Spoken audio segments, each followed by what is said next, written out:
Hallelujah, praise the Lord. ಯೇಸು ಕ್ರಿಸ್ತನ ನಾಮದಲ್ಲಿ ನಾನು ನಿಮ್ಮೆಲ್ಲರನ್ನು ಇವತ್ತಿನ ದಿನದಲ್ಲಿ ವಂದಿಸುವನಾಗಿದ್ದೇನೆ.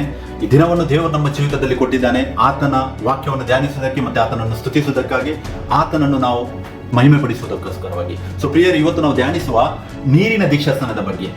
ನೀರಿನ ದೀಕ್ಷಾಸ್ನಾನವು ತುಂಬಾ ಪ್ರಾಮುಖ್ಯತೆ ನಮ್ಮ ಜೀವಿತದಲ್ಲಿ ಇದೆ. ನೀವು ತುಂಬಾ ವಿಡಿಯೋಗಳನ್ನು ನೋಡಿರಬಹುದು ಯೂಟ್ಯೂಬ್ ಅಲ್ಲೆಲ್ಲ.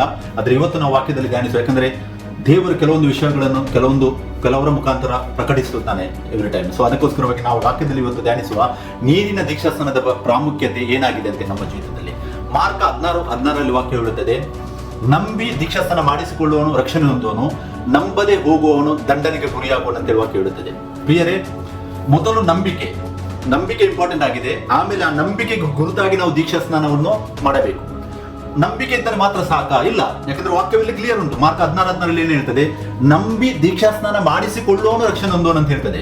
ಒಂದು ಒಳ್ಳೆ ನಂಬಿಕೆ ನೋಡಿ, ಓಲ್ಡ್ ಟೆಸ್ಟ್ಮೆಂಟ್ ಅಲ್ಲಿ ಅಬ್ರಹಾಮನು ದೇವರನ್ನು ನಂಬಿದನು, ಇಸಾಕನು ದೇವರು ನಂಬಿದನು, ಯಾಕೋಬನ ದೇವರನ್ನು ನಂಬಿದನು, ಎಲ್ಲಾ ಪ್ರವಾದಿಗಳು ಆತನನ್ನು ನಂಬಿದರು, ಎಲ್ಲಾ ರಾಜರುಗಳು, ದಾವಿದ, ಸೊಲೊಮೋನು, ಅದೇ ರೀತಿಯಾಗಿ ತುಂಬಾ ಎಲ್ಲ ರಾಜರುಗಳು ಆತನನ್ನು ನಂಬಿದರು. ಸೊ ಎಲ್ಲರೂ ದೇವರನ್ನು ನಂಬಿದರು.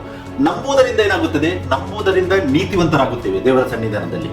ಆದರೆ ನಮ್ಮ ನಂಬಿಕೆಯು ಆತನು ಒಬ್ಬನ ಅಥವಾ ಬೇರೆ ಯಾವುದು ಅಂತೇಳಿ ಅದು ಡಿಸೈಡ್ ಮಾಡ್ತಾನೆ ನಮ್ಮ ಜೀವಿತದಲ್ಲಿ. ಯಾಕಂದ್ರೆ ಅಬ್ರಾಹ್ಮನು ಒಬ್ಬನೇ ದೇವರನ್ನು ನಂಬಿದನು, ಆತನು ಯೆಹೋವನಾಗಿದ್ದನು. ಇಸಾಕನು ಒಬ್ಬನೇ ದೇವರನ್ನು ನಂಬಿದನು, ಆತನು ಯೆಹೋವನಾಗಿದ್ದನು. ಯಾಕೋಬನು ಒಬ್ಬನೇ ದೇವರನ್ನು ನಂಬಿದನು, ಆತನು ಯೆಹೋವನಾಗಿದ್ದನು. ಅದಕ್ಕೋಸ್ಕರವಾಗಿ ಯೆಹೋವನು ಹೇಳುತ್ತಾನೆ, ನಾನು ಅಬ್ರಾಹಮನ ದೇವರು, ಈಸಾಕನ ದೇವರು, ಯಾಕೋಬನ ದೇವರು ಅಂತ ಹೇಳ್ತಾನೆ. ಯಾಕಂದ್ರೆ ದೇವರು ಜೀವಿತರಿಗೆ ದೇವರೇ ಹೊರತು ಸತ್ತವರಿಗೆ ಅಲ್ಲ ಅಂತ ಹೇಳ್ತಾನೆ. ಯಾರು ಹೇಳುದು? ಯೆಹೋವನು ಹೇಳುದು, ಒಬ್ಬ ದೇವರು ಹೇಳುದು. ಸೊ ಅದಕ್ಕೆ ನಂಬಿ ದೀಕ್ಷಾಸ್ನಾನ ಮಾಡಿಸಿಕೊಳ್ಳೋಣ ಅಂತ ಹೇಳಿದರೆ, ನಾನು ಇವತ್ತು ಏನನ್ನು ನಂಬಿದ್ದೇನೆ ಅದು ಇಂಪಾರ್ಟೆಂಟ್. ಒಂದು ವೇಳೆ ಒಬ್ಬ ಮನುಷ್ಯನ ನಂಬಿಕೆಯು ಆತನು ಒಬ್ಬನೇ ದೇವರು, ಯೆಹೋವನೇ ಯೇಸು ಕ್ರಿಸ್ತನು ಎಂದು ನಂಬಿದರೆ, ಮತ್ತೆ ಹೆಸರಿನಲ್ಲಿ ದೀಕ್ಷಾಸ್ನಾನವನ್ನು ಆತನು ಮಾಡಿಸಿದಾದ್ರೆ ಅವನಿಗೆ ಖಂಡಿತವಾಗ್ಲೂ ರಕ್ಷಣೆ ಸಿಗ್ತದೆ. ಯಾಕಂದ್ರೆ ವಾಕ್ಯವು ಸಪೋರ್ಟ್ ಕೊಡ್ತಾ ಉಂಟು, ವಾಕ್ಯ ಕ್ಲಿಯರ್ ಆಗಿ ಹೇಳ್ತಾ ಉಂಟು. ನಾವು ಆತನನ್ನು ಒಬ್ಬನೇ ದೇವರಂತೆ ನಂಬಬೇಕು, ಮತ್ತೆ ಯೇಸು ಕ್ರಿಸ್ತನ ಹೆಸರಿನ ಮೇಲೆ ದೀಕ್ಷಾಸ್ನಾನ ಮಾಡಿಸಬೇಕು, ಆಗ ರಕ್ಷಣೆ ಸಿಗುತ್ತದೆ ಅಂತ ವಾಕ್ಯ ಹೇಳುತ್ತದೆ. ಸೊ ಓಲ್ಡ್ ಟೆಸ್ಟ್ಮೆಂಟ್ ಅಲ್ಲಿ ಯಾರ್ಯಾರು ನೀತಿವಂತರು ಅಂತೇಳಿ ನಮಗೆ ಬೈಬಲ್ ಸಿಗ್ತದ, ಅವರೆಲ್ಲರೂ ಒಬ್ಬನೇ ದೇವರನ್ನು ನಂಬಿದವರಾಗಿದ್ದಾರೆ. ಪ್ರಿಯರೇ, ರೋಮನ್ಸ್ 4:3 ವಾಕ್ಯ ಹೇಳುತ್ತದೆ, ಅಬ್ರಹಾಮನು ದೇವರನ್ನು ನಂಬಿದನು, ಅವನ ನಂಬಿಕೆಯು ದೇವರ ಸನ್ನಿಧಾನದಲ್ಲಿ ಆತನನ್ನು ನೀತಿವಂತನನ್ನಾಗಿ ಮಾಡಿದಂತ ಹೇಳ್ತದೆ ವಾಕ್ಯ.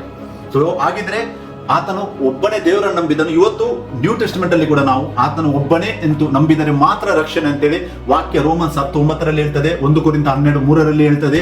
ಅದೇ ರೀತಿ ಇನ್ನೂ ತುಂಬಾ ವಾಕ್ಯಗಳು ಉಂಟು. ವಾಕ್ಯದಲ್ಲಿ ನಮಗೆ ನೋಡುವುದಾದರೆ ಎಲ್ಲ ವಾಕ್ಯಗಳು ನಮ್ಗೆ ಏನ್ ಹೇಳ್ತದೆ ಅಂತ, ಆತನು ಏಕದೇವರಾಗಿದ್ದಾನೆ. ಸೊ ಅದಕ್ಕೆ ಮಾರ್ಕ 16:16 ಯೇಸು ಕ್ರಿಸ್ತನು ಹೇಳ್ತಾನೆ, ನಂಬಿ ದೀಕ್ಷಾಸ್ನಾನ ಮಾಡಿಸಿಕೊಳ್ಳುವನು ರಕ್ಷಣೆಯನ್ನು ಹೊಂದುವನು.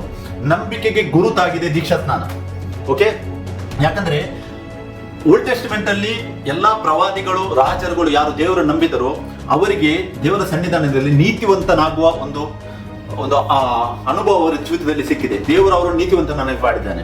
ಆದರೆ ಅವರಿಗೆ ರಕ್ಷಣೆ ಆಗಿತ್ತಾ? ರಕ್ಷಣೆ ಸಿಕ್ಕಿರ್ಲಿಲ್ಲ. ಆದರೆ ಹೊಸ ಟೆಸ್ಟ್ಮೆಂಟ್ ಅಲ್ಲಿ, ನ್ಯೂ ಟೆಸ್ಟ್ಮೆಂಟ್ ಅಲ್ಲಿ ನಮಗೆ ರಕ್ಷಣೆಯನ್ನು ದೇವರು ಒದಗಿಸಿದ್ದಾನೆ. ಯೇಸು ಕ್ರಿಸ್ತನ ಮುಖಾಂತರವಾಗಿ ನಮಗೆ ರಕ್ಷಣೆಯನ್ನು ಒದಗಿಸಿದ್ದಾನೆ. ಇದು ಶುಭ ಸಂದೇಶವಾಗಿದೆ. ಸೊ ಅದಕ್ಕೋಸ್ಕರವಾಗಿ ನಾವು ಮೊದಲು ಮಾರ್ಕ 12, 29, 30, ಧರ್ಮೋಪದೇಶ ಕಂಡ 6, 4, 5 ಮತ್ತೆ ವಿಮೋಚನ ಕಾಂಡ 20, 1-4 ಇಲ್ಲಿ ವಾಕ್ಯವು ಸ್ಪಷ್ಟವಾಗಿ ಹೇಳ್ತಾ ಉಂಟು, ನಮ್ಮ ದೇವರು ಆತನು ಒಬ್ಬನೇ ದೇವರು. ಆತನನ್ನು ನಾವು ಯಾವಾಗ ನಂಬುತ್ತೇವೆ ಆತನು ಒಬ್ಬನು ಅಂತೇಳಿ, ಮತ್ತೆ ಆತನು ನಮಗೋಸ್ಕರವಾಗಿ ಸತ್ತಿದ್ದಾನೆ, ನಮ್ಮ ಪಾಪಗಳಿಗೋಸ್ಕರವಾಗಿ ಆತನು ತನ್ನನ್ನು ಸಮರ್ಪಿಸಿದ್ದಾನೆ ಎಂಬುವಂತ ಸತ್ಯವನ್ನು ನಾವು ಯಾವಾಗ ಅಂಗೀಕಾರ ಮಾಡುತ್ತೇವೆ, ಮತ್ತೆ ಆ ಯೇಸು ಕ್ರಿಸ್ತನ ಹೆಸರಿನಲ್ಲಿ ನಾವು ಯಾವಾಗ ದೀಕ್ಷಾಸ್ನಾನ ತೆಗೆದುಕೊಳ್ಳುತ್ತೇವೆ ಪ್ರಿಯರೇ, ಆವಾಗ ನಾವು ರಕ್ಷಿಸಲ್ಪಡುತ್ತೇವೆ. ರಕ್ಷಣೆಯು ನಮ್ಮ ಒಳ್ಳೆಯ ಕಾರ್ಯದಿಂದ ಸಿಕ್ಕಿದ್ದಲ್ಲ, ವಾಕ್ಯವು ಹೇಳ್ತದೆ. ರಕ್ಷಣೆಯು ಆತನ ಕೃಪೆಯಾಗಿದೆ. ಆತನ ಕೃಪೆಯಿಂದಲೇ ನಾವು ರಕ್ಷಿಸಲ್ಪಟ್ಟಿದ್ದೇವೆ. ಅದಕ್ಕೋಸ್ಕರವಾಗಿ ಯಾರಿಗೂ ಹೊಗಳಿಕೊಳ್ಳುವುದಕ್ಕೆ ಆಸ್ಪದವಿಲ್ಲ ಜೀವಿತದಲ್ಲಿ. ಸೊ ನಮಗೆ ರಕ್ಷಣೆ ಸಿಕ್ಕಿದ್ದು ಅದು ಆತನ ಕೃಪೆಯಾಗಿದೆ. ಸೊ ಅದಕ್ಕೆ ರಕ್ಷಣೆ ಯಾರಿಗೆ ಸಿಗ್ತದೆ? ಅದು ಕೆಲವು ಜನರಿಗೆ ಮಾತ್ರ ಸಿಗ್ತದೆ. ಈ ಲೋಕದಲ್ಲಿ ಎಲ್ಲರಿಗೆ ರಕ್ಷಣೆ ಸಿಗೋದಿಲ್ಲ. ಇವಾಗ ಕೂಡ ತುಂಬಾ ಜನರು ತುಂಬಾ ದೊಡ್ಡ ಡಿನಾಮಿನೇಷನ್ಸ್ ಅಲ್ಲಿ ದೇವರನ್ನು ಆತನು ಮೂವರು, ತಂದೆ ಬೇರೆ, ಮಗ ಬೇರೆ, ಪವಿತ್ರಾತ್ಮ ಬೇರೆ ಅಂತೇಳಿ ಈ ಲೋಕದಲ್ಲಿ ಆತನನ್ನು ಆರಾಧಿಸ್ತಾರೆ. ಅಂದ್ರೆ ಮಗನು ಬಂದು ಸಮರ್ಪಿತನಾದನಂತೇಳಿ ಆತನನ್ನು ಒಂದು ಸೆಕೆಂಡ್ ಪರ್ಸನ್ ಅಂತ ಹೇಳಿ ಈ ಲೋಕವು ನಂಬುತ್ತದೆ. ಹಾಗಾದ್ರೆ ರಕ್ಷಣೆ ಇಲ್ಲ ಪ್ರಿಯರೇ. ಯಾಕೆ? ರೋಮನ್ಸ್ 10:9 ಓದಿ ಕ್ಲಿಯರ್ ಆಗಿ ಹೇಳ್ತಾ ಉಂಟಲ್ಲಿ, ಯೇಸುವೇ ಕರ್ತನೆಂದು ನೀನು ಬಾಯಿಂದ ಅರಿಕೆ ಮಾಡಿ ಹೃದಯದಿಂದ ನಂಬಿದರೆ ಮಾತ್ರ ನಿನಗೆ ರಕ್ಷಣೆ ಆಗುವುದು ಅಂತೇಳಿ ಹೇಳ್ತದೆ ವಾಕ್ಯವು. ಸೊ ಅದಕ್ಕೆ ಆತನೇ ಯೇಸುವೇ ಅಂತೇಳಿ ನಾವು ನಂಬುವುದು ವೆರಿ ಇಂಪಾರ್ಟೆಂಟ್ ಆಗಿದೆ. ಯಾವಾಗ ನಾವು ನಮ್ಮ ನಂಬಿಕೆಯು ಆ ಯೇಸು ಕ್ರಿಸ್ತನೇ ದೇವರು ಅಂತೇಳಿ ನಮ್ಮ ಹೃದಯದಲ್ಲಿ ನಮಗೆ ಸ್ಥಿರಗೊಳ್ಳುತ್ತದೋ, ನಾವು ಹೃದಯದಿಂದ ಆತನನ್ನು ನಂಬುತ್ತೇವೋ, ಆ ಟೈಮಲ್ಲಿ ಒಬ್ಬ ಮನುಷ್ಯನಿಗೆ ರಕ್ಷಣೆ ಆಗುತ್ತದೆ ಈ ಲೋಕದಲ್ಲಿ. ಸೊ ಅದಕ್ಕೆ ಗುರುತಾಗಿ ನಾವು ದೀಕ್ಷಾ ಸ್ನಾನವನ್ನು ಹೊಂದುವುದು ದೇವರ ಸನ್ನಿಧಾನದಲ್ಲಿ. ಸೊ ನಂಬದೆ ಒಂದು ವೇಳೆ ದೀಕ್ಷಾ ಸ್ನಾನ ತೆಗೆದುಕೊಂಡ್ರೆ ಏನು ಯೂಸ್ ಇಲ್ಲ. ವಾಕ್ಯ ಕ್ಲಿಯರ್ ಆಗಿ ಹೇಳ್ತಾ ಉಂಟು. ಯಾಕಂದ್ರೆ ನಮ್ಮ ನಂಬಿಕೆಗೆ ಒಂದು ಗುರುತು. ರೋಮನ್ಸ್ 4:3 ನಾನು ಹೇಳಿದೆ, ಅಬ್ರಹಾಮನು ಒಬ್ಬನೇ ದೇವರನ್ನು ನಂಬಿದನು, ಆ ನಂಬಿಕೆ ಅವನನ್ನು ದೇವರ ಸನ್ನಿಧಾನದ ನೀತಿ ಅಂತ ನನಗೆ ಮಾಡಿದ್ದು. ಮತ್ತೆ ರೋಮನ್ಸ್ 4:10-11 ನೀವು ಓದುವುದಾದ್ರೆ ಅಲ್ಲಿ ಹೇಳ್ತದೆ, ಆತನೊಂದು ಗುರುತನ್ನು ಹೊಂದಿದ್ದಾನೆ. ಆ ನಂಬಿಕೆಗೆ ದೇವರು ಆತನಿಗೆ ಒಂದು ಗುರುತನ್ನು ಕೊಡುತ್ತಾನೆ. ಅದಾಗಿತ್ತು ದೇಹದ ಸುನ್ನತಿ ಅಂತ ಹೇಳ್ತಾರೆ, ಸರ್ಕಮ್ಸ್ಟೆನ್ಸ್ ಅಂತ ಹೇಳ್ತಾರೆ ಇಂಗ್ಲಿಷ್ ಅಲ್ಲಿ. ಸೊ ಆ ಸುನ್ನತಿಯನ್ನು ಆತನು ಹೊಂದಿದನು, ಯಾಕಂದ್ರೆ ಅದೊಂದು ಗುರುತಾಗಿ ಹೊಂದಿದ್ದು. ಸೊ ಪ್ರಿಯರೇ, ಅದಕ್ಕೋಸ್ಕರವಾಗಿ ಫಸ್ಟ್ ನಾವು ನಂಬಿಕೆ ನಮ್ಮದು ಸರಿಯಾಗಿ ಇಲ್ಲದಿದ್ದರೆ ನಾವು ದೀಕ್ಷಾಸ್ನಾನ ಮಾಡಿದರೂ ಮಾಡದಿದ್ದರೂ ವ್ಯರ್ಥವೇ, ಅದು ಯೂಸೇ ಇಲ್ಲ ಪ್ರಿಯರೇ. ಇವತ್ತಿನ ದಿನದಲ್ಲಿ ಲೋಕದಲ್ಲಿ ಕ್ರಿಸ್ತನ ಸೇವಕರು ಅಂತೇಳಿ ಆತನನ್ನು 3 ಆಗಿ ಡಿವೈಡ್ ಮಾಡಿ ಪ್ರೀಚ್ ಮಾಡ್ತಾರೆ. ಮತ್ತೆ ಮತ್ತಾಯ 28:18-19 ಆ ಒಂದು ವಾಕ್ಯವನ್ನು ತೆಗೆದುಕೊಂಡು ತಂದೆಯ, ಮಗನ, ಪವಿತ್ರಾತ್ಮನ ಹೆಸರಿನಲ್ಲಿಯೇ ದೀಕ್ಷಾಸ್ನಾನ ಸರಿಯಾದ ದೀಕ್ಷಾಸ್ನಾನ ಅಂತೇಳಿ ಪ್ರೂಫ್ ಮಾಡ್ತಾರೆ. ಆದರೆ ಪ್ರಿಯರೇ, ನಮ್ದು ಇನ್ನೊಂದು ವಿಡಿಯೋ ಉಂಟು, ನೀವು ನೋಡಿ ದೀಕ್ಷಾಸ್ನಾನದ ಬಗ್ಗೆ. ಯಾವ ಹೆಸರಿನಲ್ಲಿ ನಾವು ದೀಕ್ಷಾಸ್ನಾನ ತೆಗೆದುಕೊಳ್ಳಬೇಕು ಅದೆಲ್ಲ ಬೈಬಲ್ ವರ್ಸ್ ರೆಫರೆನ್ಸ್ ಅಲ್ಲಿ ನಮ್ಮ ಸಹೋದರರು ಎಕ್ಸ್ಪ್ಲೇನ್ ಮಾಡಿದ್ದಾರೆ. ಸೊ ಆ ವಿಡಿಯೋದಲ್ಲಿ ನೀವು ನೋಡಿ, ನಿಮಗೆ ಕ್ಲಿಯರ್ ಆಗಿ ಗೊತ್ತಾಗ್ತದೆ. ಯಾಕಂದ್ರೆ ನಮಗೆ ಆಕ್ಟ್ಸ್, ಅಪೊಸ್ತಲರ ಕೃತ್ಯಗಳಲ್ಲಿ ನಮಗೆ ಒಂದು ಬೋಧನೆ, ಆತನ ಅಪೊಸ್ತಲರ ಬೋಧನೆಯನ್ನು ನಮಗೆ ಆತನ ಒಬ್ಬನೇ ದೇವರಂತೇಳಿ ಅವರು ಅಲ್ಲಿ ಆತನನ್ನು ಪ್ರಕಟಿಸಿ ಆತನ ಹೆಸರಿನಲ್ಲಿ ದೀಕ್ಷಾಸ್ನಾನವನ್ನು ಎಲ್ಲರಿಗೆ ಮಾಡುವುದನ್ನು ನಾವು ನೋಡಬಹುದು ಪ್ರಿಯರೇ. ಸೊ ಅದಕ್ಕೋಸ್ಕರವಾಗಿ ಮತ್ತಾಯ 28:18-19 ವಾಕ್ಯ ಏನು ರಾಂಗ್ ಆಗಿದೆಯಾ? ಇಲ್ಲ, ರಾಂಗ್ ಆಗಿಲ್ಲ, ಕರೆಕ್ಟ್ ಆಗಿ ಉಂಟು ವಾಕ್ಯ. ಅಲ್ಲಿ ವಾಕ್ಯ ಏನು ಹೇಳ್ತದೆ? ತಂದೆಯ, ಮಗನ, ಪವಿತ್ರಾತ್ಮನ ಹೆಸರಿನಲ್ಲಿ ಅಂತ ಹೇಳ್ತದೆ. ಆ ತಂದೆ, ಮಗ, ಪವಿತ್ರಾತ್ಮ ಎಂಬುವಂಥದ್ದು 3 ಪರ್ಸನಾಲಿಟಿಗಳನ್ನು ತೋರಿಸ್ತಾ ಇಲ್ಲ ಪ್ರಿಯರೇ. ಆತನ ಒಬ್ಬನೇ ದೇವರು, ಆತನ ಕಾರ್ಯಗಳನ್ನು ತೋರಿಸುವಂತದ್ದಾಗಿದೆ. ಮತ್ತೆ ಅಲ್ಲಿ ಲಾಸ್ಟ್ ಹೇಳ್ತದೆ ವಾಕ್ಯ, ಆತನ ಹೆಸರಿನಲ್ಲಿ ಅಂತ ಹೇಳ್ತದೆ. ಹೆಸರುಗಳಲ್ಲಿ ಅಥವಾ ಬೇರೆ ಏನು ಹೇಳುವುದಿಲ್ಲ, ಆ ಹೆಸರಿನಲ್ಲಿ. ಆ ಹೆಸರು ಏನಾಗಿದೆ? ಆ ಹೆಸರು ಯೇಸು ಕ್ರಿಸ್ತನಾಗಿದ್ದಾನೆ. ನಾನು ವರ್ಡ್ಸ್ ರೆಫರೆನ್ಸ್ ನಿಮಗೆ ಕೊಡುವುದಾದರೆ ನೋಡಿ, ಅಪೊಸ್ತಲ ಕೃತ್ಯಗಳು 4:12 ವಾಕ್ಯ ಹೇಳುತ್ತದೆ, ಆಕಾಶದ ಕೆಳಗೆ ಮನುಷ್ಯರೊಳಗೆ ಒಂದೇ ಒಂದು ನಾಮವು ಕೊಡಲ್ಪಟ್ಟಿದೆ, ಅದು ಯೇಸು ಕ್ರಿಸ್ತನ ನಾಮವಾಗಿದೆ. ಅದೇ ರೀತಿಯಾಗಿ ಫಿಲಿಪ್ಪಿ 2:10-11 ನಾವು ಓದುವಾಗ, ಪಾತಾಳದಲ್ಲಿ ಮತ್ತೆ ಎಲ್ಲಾ ಲೋಕಗಳಲ್ಲಿಯೂ ಯೇಸುವಿನ ಹೆಸರಿನಲ್ಲಿ ಪ್ರತಿಯೊಂದು ಮೊಣಕಾಲು ಆತನಿಗೆ ಬಾಗುವುದು ಮತ್ತು ಯೇಸು ಕ್ರಿಸ್ತನನ್ನೇ ಒಡೆಯನು, ರಕ್ಷಕನೆಂದು ಅಂಗೀಕಾರ ಮಾಡುವುದು ಅಂತೇಳಿ ವಾಕ್ಯ ಹೇಳುತ್ತದೆ.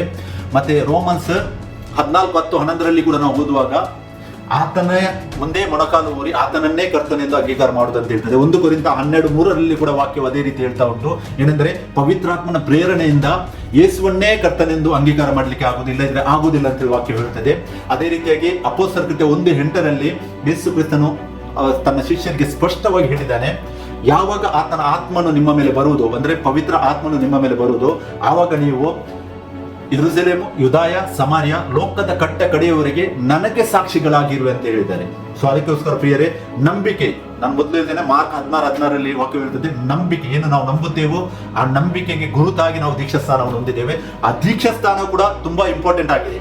ಒಂದು ವೇಳೆ ನೀವು ಹೇಳುವುದಾದ್ರೆ ನನಗೆ ನಂಬಿಕೆ ಸಾಕಂತ ಹೇಳಿದರೆ ನಿಮಗೆ ಓನ್ಲಿ ನೀವು ನೀತಿವಂತರಾಗಿರ್ತೀರಾ. ಒಂದು ವೇಳೆ ನೀವು ಒಬ್ಬನೇ ದೇವರು ಅಂತೇಳಿ ಆತ ನಂಬಿದರೆ ನೀವು ನೀತಿವಂತರಾಗಿರ್ತೀರಾ. ಆದ್ರೆ ಆ ದೀಕ್ಷಾಸ್ನಾನದಲ್ಲಿ ಭಾಗವನ್ನು ನೀವು ತೆಗೆದುಕೊಳ್ಳುವುದಿಲ್ಲದಿದ್ದರೆ ನಿಮಗೆ ಆತನ ರಕ್ಷಣೆ ಕಾರ್ಯದಲ್ಲಿ, ಅಂದ್ರೆ ಆತನ ವಿಶ್ರಾಂತಿಯಲ್ಲಿ ಸೇರುವ ಆ ಒಂದು ಭಾಗ್ಯವನ್ನು ನೀವು ಕಳೆದುಕೊಳ್ಳುತ್ತೀರಾ. ಇಬ್ರಿಯದಲ್ಲಿ ವಾಕ್ಯ ಹೇಳುತ್ತದೆ, ನನಗೆ ಇಬ್ರಿಯ 4:10-11 ಆತನ ವಿಶ್ರಾಂತಿ ಸ್ಥಾನದಲ್ಲಿ ನಾವು ಸೇರಿಕೊಳ್ಳುತ್ತೇವೆ. ಯಾವಾಗ ನಾವು ಆ ದೀಕ್ಷಾಸ್ಥಾನಕ್ಕೆ ನಮ್ಮನ್ನೇ ನಾವು ತಗ್ಗಿಸಿಕೊಳ್ಳುತ್ತೇವೆ, ಮತ್ತೆ ನಾವು ಹೋಗಿ ಆ ನಾಮದಲ್ಲಿ, ಆ ಹೆಸರಿನಲ್ಲಿ, ಯೇಸು ಕ್ರಿಸ್ತನ ದೀಕ್ಷಾಸ್ಥಾನ ತೆಗೆದುಕೊಳ್ಳುತ್ತೇವೆ, ನಾವು ಆತನ ವಿಶ್ರಾಂತಿಯಲ್ಲಿ ಸೇರುತ್ತೇವೆ ಅಂತೇಳಿ ವಾಕ್ಯ ಹೇಳುತ್ತದೆ. ಯಾಕೆ ಪ್ರಿಯರೇ ದೀಕ್ಷಾಸ್ಥಾನ ಅಷ್ಟು ಇಂಪಾರ್ಟೆಂಟ್? ನೋಡಿ, ಮತ್ತಾಯ 3:15 ಯೇಸು ಕ್ರಿಸ್ತನು ಹೇಳ್ತಾನೆ, ಆತನು ಯೋಹಾನನ ಹತ್ತಿರ ದೀಕ್ಷಾಸ್ಥಾನವನ್ನು ತೆಗೆದುಕೊಂಡು ಹೋಗುತ್ತಿರುವಾಗ ಯೋಹಾನನು ಆತನನ್ನು ತಡೆಯುತ್ತಾ ಇದ್ದಾನೆ. ಮತ್ತೆ 3:15 ಯೇಸು ಕ್ರಿಸ್ತನು ಹೇಳ್ತಾನೆ ಯೋಹಾನನಿಗೆ ಸ್ಪಷ್ಟವಾಗಿ, ಸದ್ಯಕ್ಕೆ ಇದನ್ನು ಹೀಗೆ ನಡೆಯಲಿಕ್ಕೆ ಬಿಡು, ಯಾಕಂದ್ರೆ ಎಲ್ಲ ಕನ್ನಡದಲ್ಲಿ ಬರೆದಿದೆ, ಎಲ್ಲಾ ಧರ್ಮವನ್ನು ಇದೇ ರೀತಿ ನೆರವೇರಿಸಬೇಕಂತ ಹೇಳಿದೆ. ಬಟ್ ಇಂಗ್ಲಿಷ್ ಅಲ್ಲಿ ವಾಕ್ಯ ಉಂಟು, ಆಲ್ ದಿ ರೈಚಸ್ನೆಸ್ ಅಂದ್ರೆ ನೀತಿ.